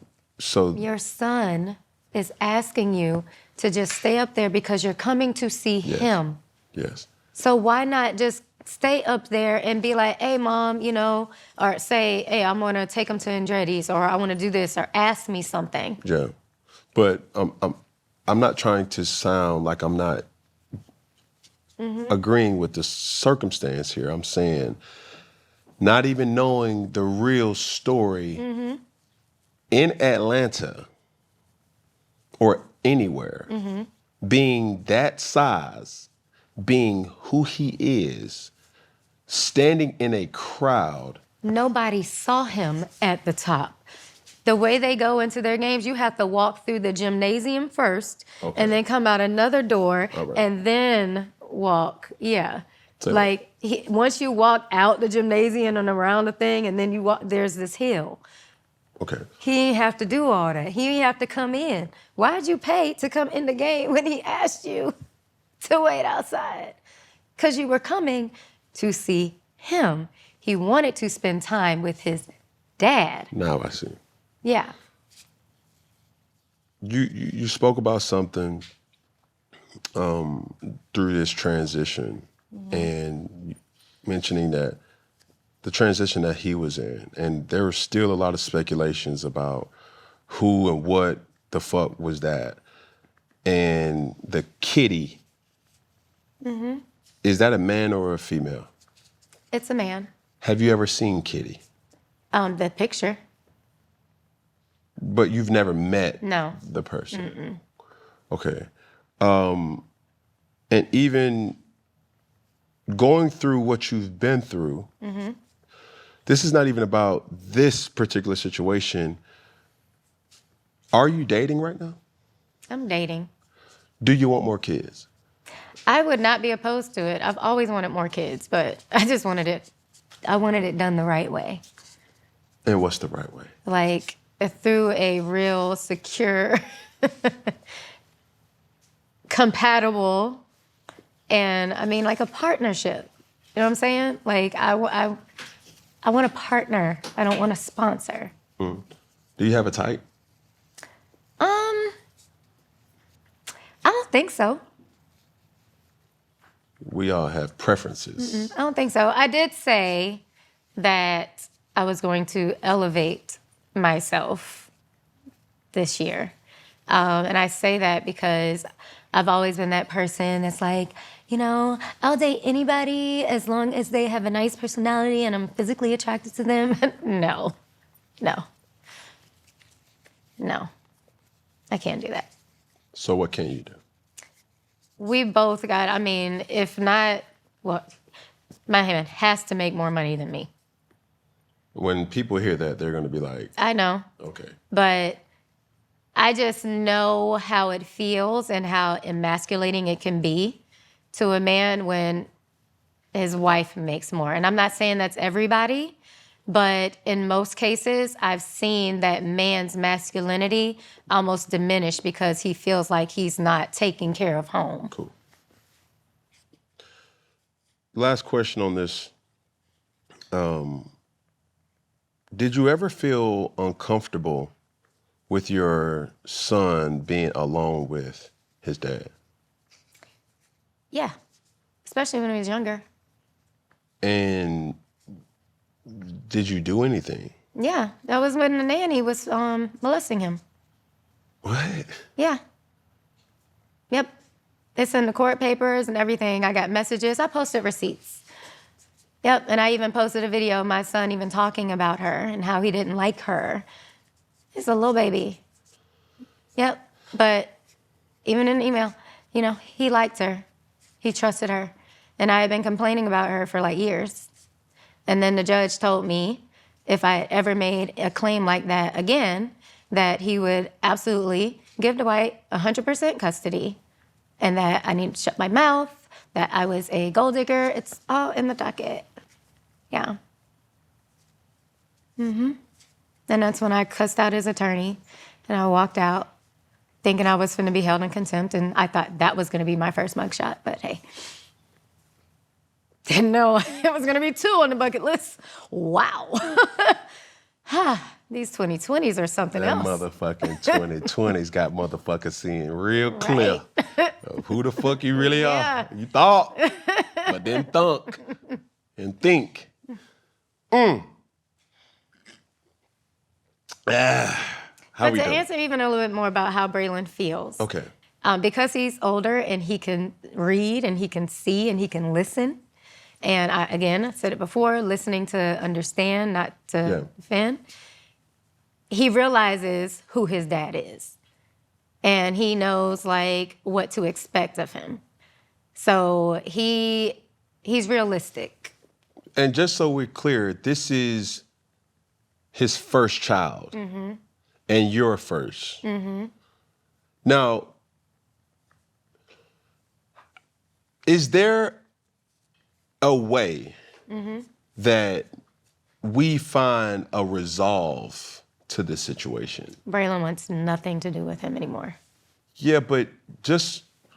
And I've wiped my hands of it because, I mean, not even because I've been scrutinized about why would you keep trying to force a thing?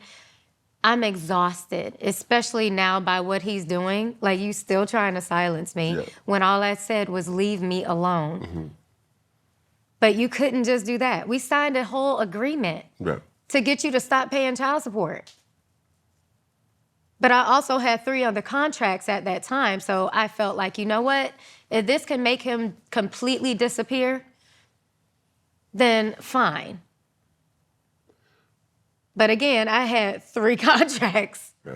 But it was $100,000 that was supposed to be from September of 2023 all the way through May of 2026 when he graduates. For who? That was supposed to be like for our son. Like a fund? No, that was like it's going to be the rest of his child support payments. Like, that was it. Oh. And no, I didn't agree with it. I thought it was bullshit. Because yes, he was giving 13. He said that. But that whole lump sum he talking about in the beginning, talking about, I've been paying child support since the beginning. No, you weren't, sir. If you were doing that, we wouldn't have had to go to court. That lump sum was back child support. And what did I do? I bought a house. What are you talking about, a studio? I bought a house and I rented a little small old Chinese food restaurant to make a dance studio. That's what I did. Because guess what? It's back child support. Who was supporting the child that entire time? Understand. You know what I'm saying? So I'm just saying, when people talk about, oh, this lump sum, this is what she did with it. What do you mean? I'm getting my money back. Like, we're supposed to be half and half on this. Yeah. I've been 100 for this entire time. So yeah, run that money back so we could keep it moving. Understand. Anything else on? I got to get out of here. Oh, go ahead. I'm talking about this space that we're in right now. Oh, cool. Now, this part of the show, we go to the question of the day. Yes. All right. If you could go back in time and have a conversation with one person who is not alive at the moment, who would it be? My grandmother. Oh. On my mom's side. What would you guys talk about? So I don't think, well, I realized that a lot of people in my family didn't realize that my grandmother and I had like a relationship closer than what they perceived it to be, because when I was older and in college, like, you know, she would always talk about how confident I needed to be. And she was like, baby girl, if you got it, flaunt it. Mm-hmm. You know, she was the one who was like, be you. Always be you and go for what you want to do. Don't let anybody stop you. Mm-hmm. And there were times when I would like post things and it would make people cringe. You know what I mean? And I think back to her being like, so? If it made you happy when you did it, then keep doing it. But I find myself not doing that. I find myself overthinking and wondering what people are going to say. And I've never been that way. Yeah. At least until now, obviously. But, yeah. That's beautiful. I got one more question to the question of the day. What's one thing that you've learned that you wish you could unlearn? That it's not a good idea to file your own teeth down. What? Yeah. That's the fuck? People be laughing about my mouth. They be like, is something wrong with her teeth? So when I was little, well, no, I was not little. I was actually grown. You know, I had like, my two front teeth were longer than the others, right? But I felt like it looked funny. So I got a fingernail file and I shaved my teeth. And I did it too much. So now that's why it looks like this. I know it looks bad. I never had braces. I used to have really pretty teeth. So you basically just admitted that everything that people thought they knew about you, like this motherfucker really is crazy. I am. But you know what they say, Peggy? All right, here we go. Now we're going into the game. Okay. Royce, as a professional dancer, you are an expert in choreography. So let's see what team you will make. The name of the game is called The Draft, Dancer Edition, featuring Royce Reed. The game goes like this. One by one, you and I will draw names at random from a hat. You have to choose who will your star be, who will the lead dancer be, two background dancers, and the extra by the person that you pull. So it's either the person you pull, you could say, oh, that's one of the backup, or that's one of the background dancers, that's an extra, that's the lead dancer, and oh, that's the star. Okay. All right? You ready? Mm-hmm. Now, you must lock them into their place and they cannot move. Try to draft the best group. Let's see who has the better group. Are you ready? Yes. Go first.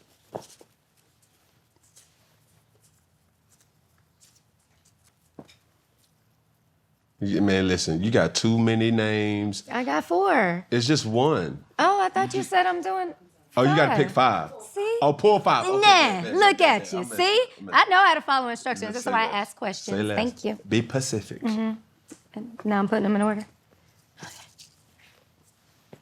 Let me see. Ooh. And my background dancer. What you got? My background dancer? Who is it? Carlton. Carlton is a background dancer. Like, it's so usual to be loved. Okay, backup dancer. Go. Ooh. What's the other ones? You got 2 background dancers, Okay. 1 lead dancer, and the star, and an extra. My God, y'all, this is fucking crazy. My other background dancer is Shaquille O'Neal. Wow. I don't know. What is the other I one? thought you was petty. What? No, these next 3, like, I mean, he got to be a background dancer. I thought you was about to say, like, he was be the... That's real. That's too petty. That flew You're over talking about we're building like a show, right? This isn't a basketball game. It flew over You didn't your say head. it's Don't worry starting about 5. it. Don't worry about it. Don't worry about Okay. it. Don't worry about it. Go ahead. What's next? The 2 background dancers and then what? The extra. Oh, fuck. Can I switch? Yes. Okay. So my other background dancer is Justin Timberlake. And then that one's going to be, the extra is going to be Shaquille O'Neal. Okay. Yeah. And then I got to go for who going to bring in the most people. So then, Talk to me. yes, Usher, and then Lady Gaga is my lead. So the lead dancer is who? Wait, did I play this wrong? No. What? You just haven't identified who's the lead. Oh, and who- Carlton. No. I thought he was a background dancer. Are we doing like the star got 2, and then the? you got see what I'm 2. saying? You got the star, the lead, 2 background dancers, And an extra. So who's the 2 background dancers? Carlton and Justin Timberlake. Who's your extra? Shaquille O'Neal. Who's the star? Usher. Who's the lead? Lady Gaga. Okay, there you go. I was like, that's what I Yeah. swore that's what I said. No. All right. And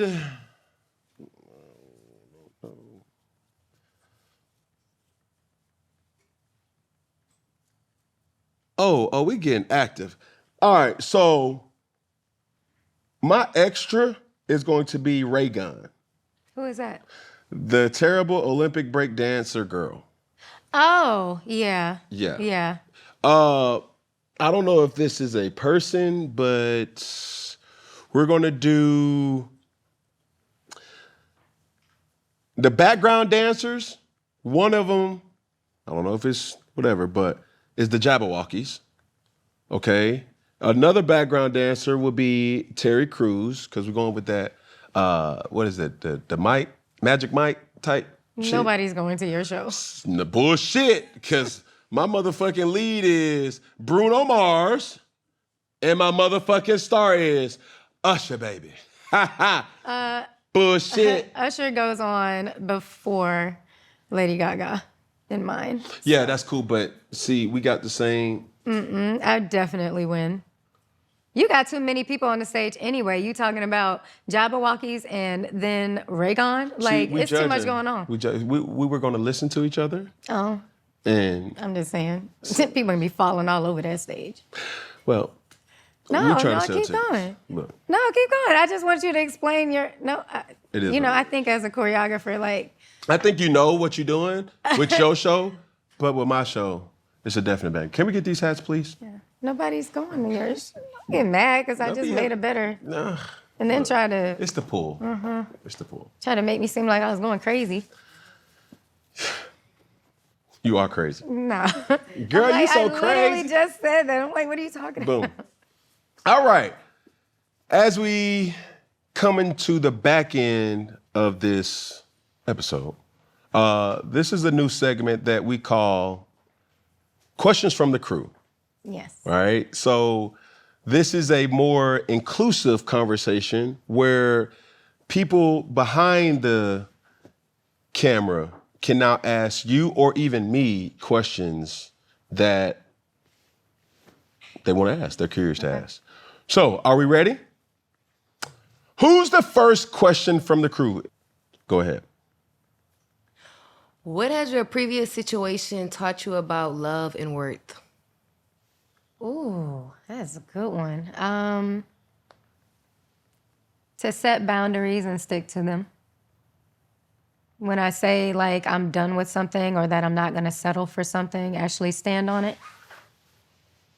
And knowing what I want and not compromising at this big age, you know what I mean? More questions? You have faced a lot of judgment and criticism over the years. How do you stay grounded? Whew, I wasn't for a minute. I was falling everywhere, y'all. Definitely my son and my mom kept me from losing it.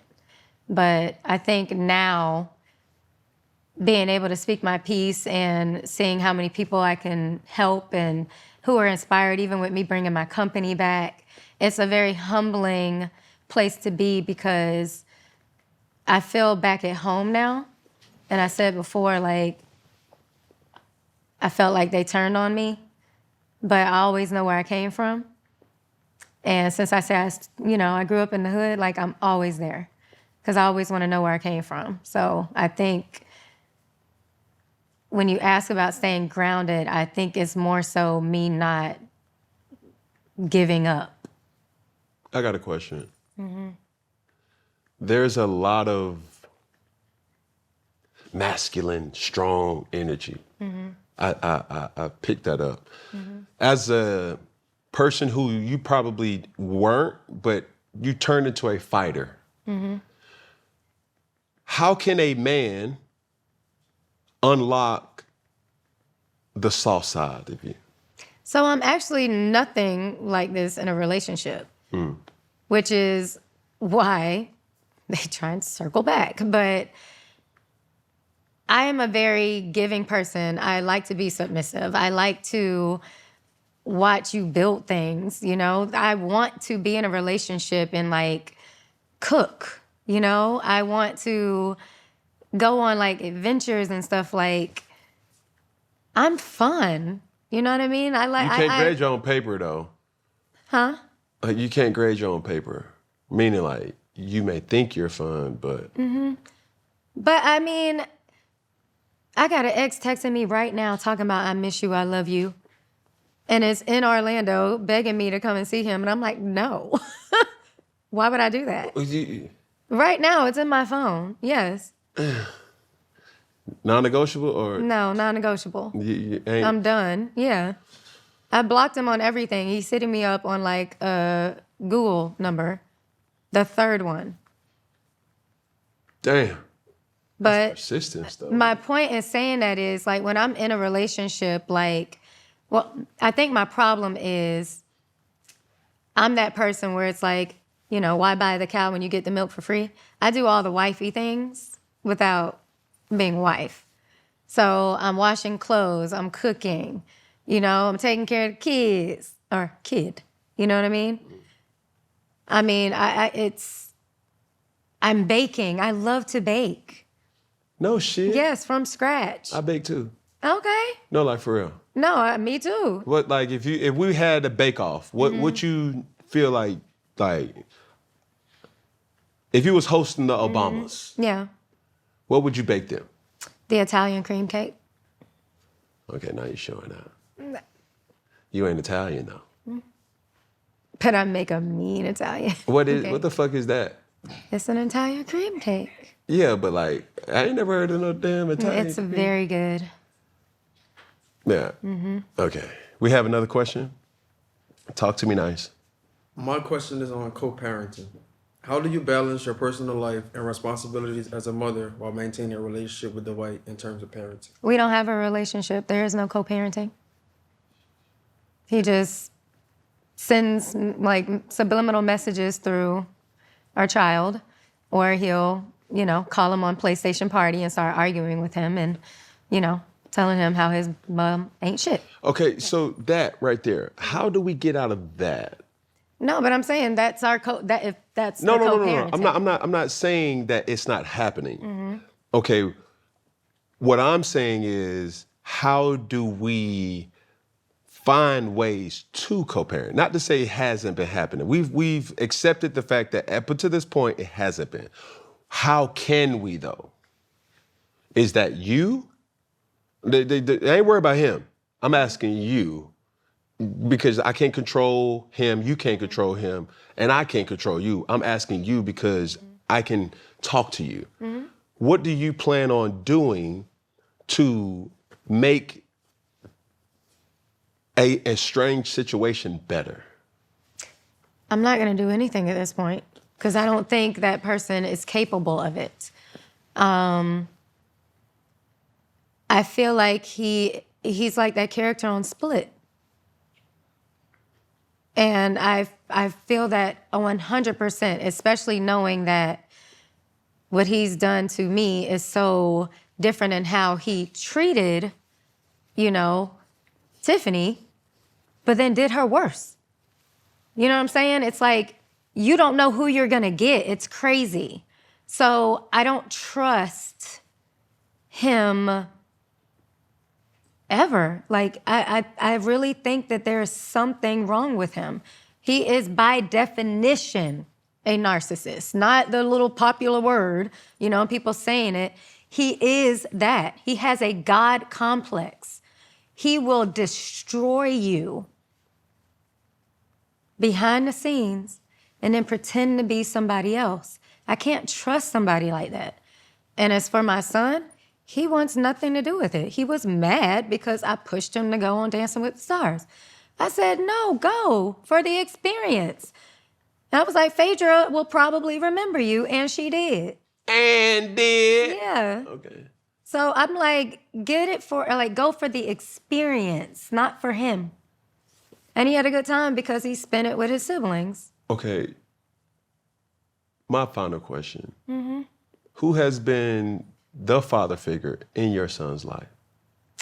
I have a lot of strong male figures in his life. Okay. He has mentors. He has a mentor that comes to see him every week. He goes to therapy every week. They have group outings. A lot of my close friends that I grew up in the industry with, or, well, not the industry, dance, but it's sports and stuff. Yeah. If they have time, they'll come and they'll work with them. You know what I mean? It's just, he has a lot of feelings right now, and, he be fighting in school, feeling like he has to puff his chest out to prove that he's not gay. Because of what they're saying about him. Yeah. So he wants to separate himself. He wants to be his own name, and then even how he's reacting to us speaking, that's what he's mad at. Yeah. He's like, I don't want nothing to do with him. And I'm not gonna force it. Braylon will be 18 this year. Yeah. We got more questions. So Cam, I'll build on your last statement. Y'all are both mentioned being involved with the youth and working with young people. So coming out of this conversation, so what's the lesson learned with your experience, or just more broadly about healthy relationships, kind of from both angles, from male and female? You got that one. All right. Both of y'all got to take that one. No, I got you. I'll start. Okay. I've been where you've been in regards to a very, it's not a healthy thought about another person. Mm-hmm. It's angry with the counterpart, so to speak. That's where I'm saying that I've been. Okay. And I think over the years, it's still a work in progress. It's still communication. It's still finding ways to speak and not yell. It's finding ways to, be around each other in a way that it's like, damn. At one point, I was in love with you. Mm-hmm. I will always love you, but it takes time. But there's an important word that you have to set boundaries. There's an important word that you have to respect them enough that they're no longer in your jurisdiction, meaning I can't care who they have sex with. I want them to be happy, as I hope that they want me to be happy. Because it's not just us two fighting, it's too many kids that are not mature enough to say that this is traumatic. And that's why when you take a step back and you realize that the antics from a child, it doesn't stem from them looking at things on YouTube, and it could be, but it's right up under their nose that they're seeing. They see daddy, angry. They see dad or mom saying that, boy, you acting just like your daddy. Oh, badass. Like those things, if you hear that enough, you're gonna start to create this, well, that's just the way I am, and it doesn't make it right. So I will ask all parents that hears this is keep in mind of the children. And I'm saying that in a way I'm saying that from a person that I wasn't always thinking like this. I wasn't always able to say, shh, you all right? You cool? Hey, I'm just checking in on you. You straight? You need anything? And I will hope that if anything happens to either one of the mother of my children, even with the one that I'm with now, she knows and respects that if they call me and it's an emergency, it's my duty as a man to still protect them. No matter if we're intimate or not. And that's what maturity and life teaches you. Because I don't want nothing to happen to neither one of them.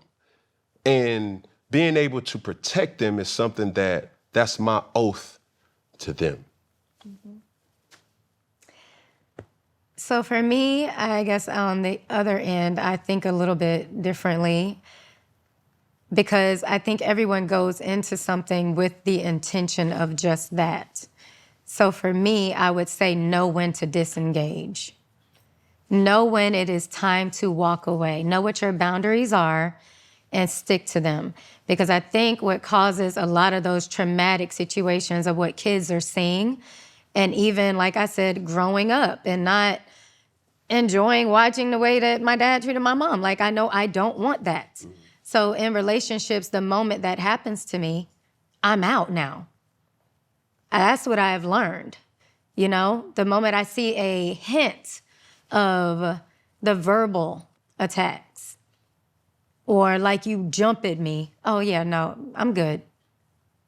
Because why would I go back? So knowing when to leave. Any more questions? Well, Miss Reed, as we end things here at Funky Friday, I'm going to give you an example, being that I will hope you are coachable, or I'm hoping that you have a choreographer's mind to understand what somebody does before you can also mimic. Mm-hmm. It's like a 5, 6, 7, 8, and 1, 2, that. Yes. Right here. I'm gonna give you an example. We're gonna do this in unison. We're gonna start with this camera, and then we're gonna go to that camera, and then we're gonna finish with that camera. It's gonna go simply as this. I'm gonna say one finger. We're gonna do one finger, and then we're gonna go to here to this camera. We're gonna say one pinky, and then we're gonna say one thumb at this camera. And when I say all together, we're gonna say one love. Okay. When I say all together, we're gonna say what? One love. Say less. You ready? Mm-hmm. Here we go. One finger. Yep. Mm-hmm. Crazy. Crazy. Shut up, sorry. Shit. You ready? Yes. Here we go. One finger, one pinky, one thumb, all together, one love. You dig. Ladies and gentlemen, Mr. Royce Reed. Thank you, dog. You're welcome. Man. Thank you. Appreciate you. No problem.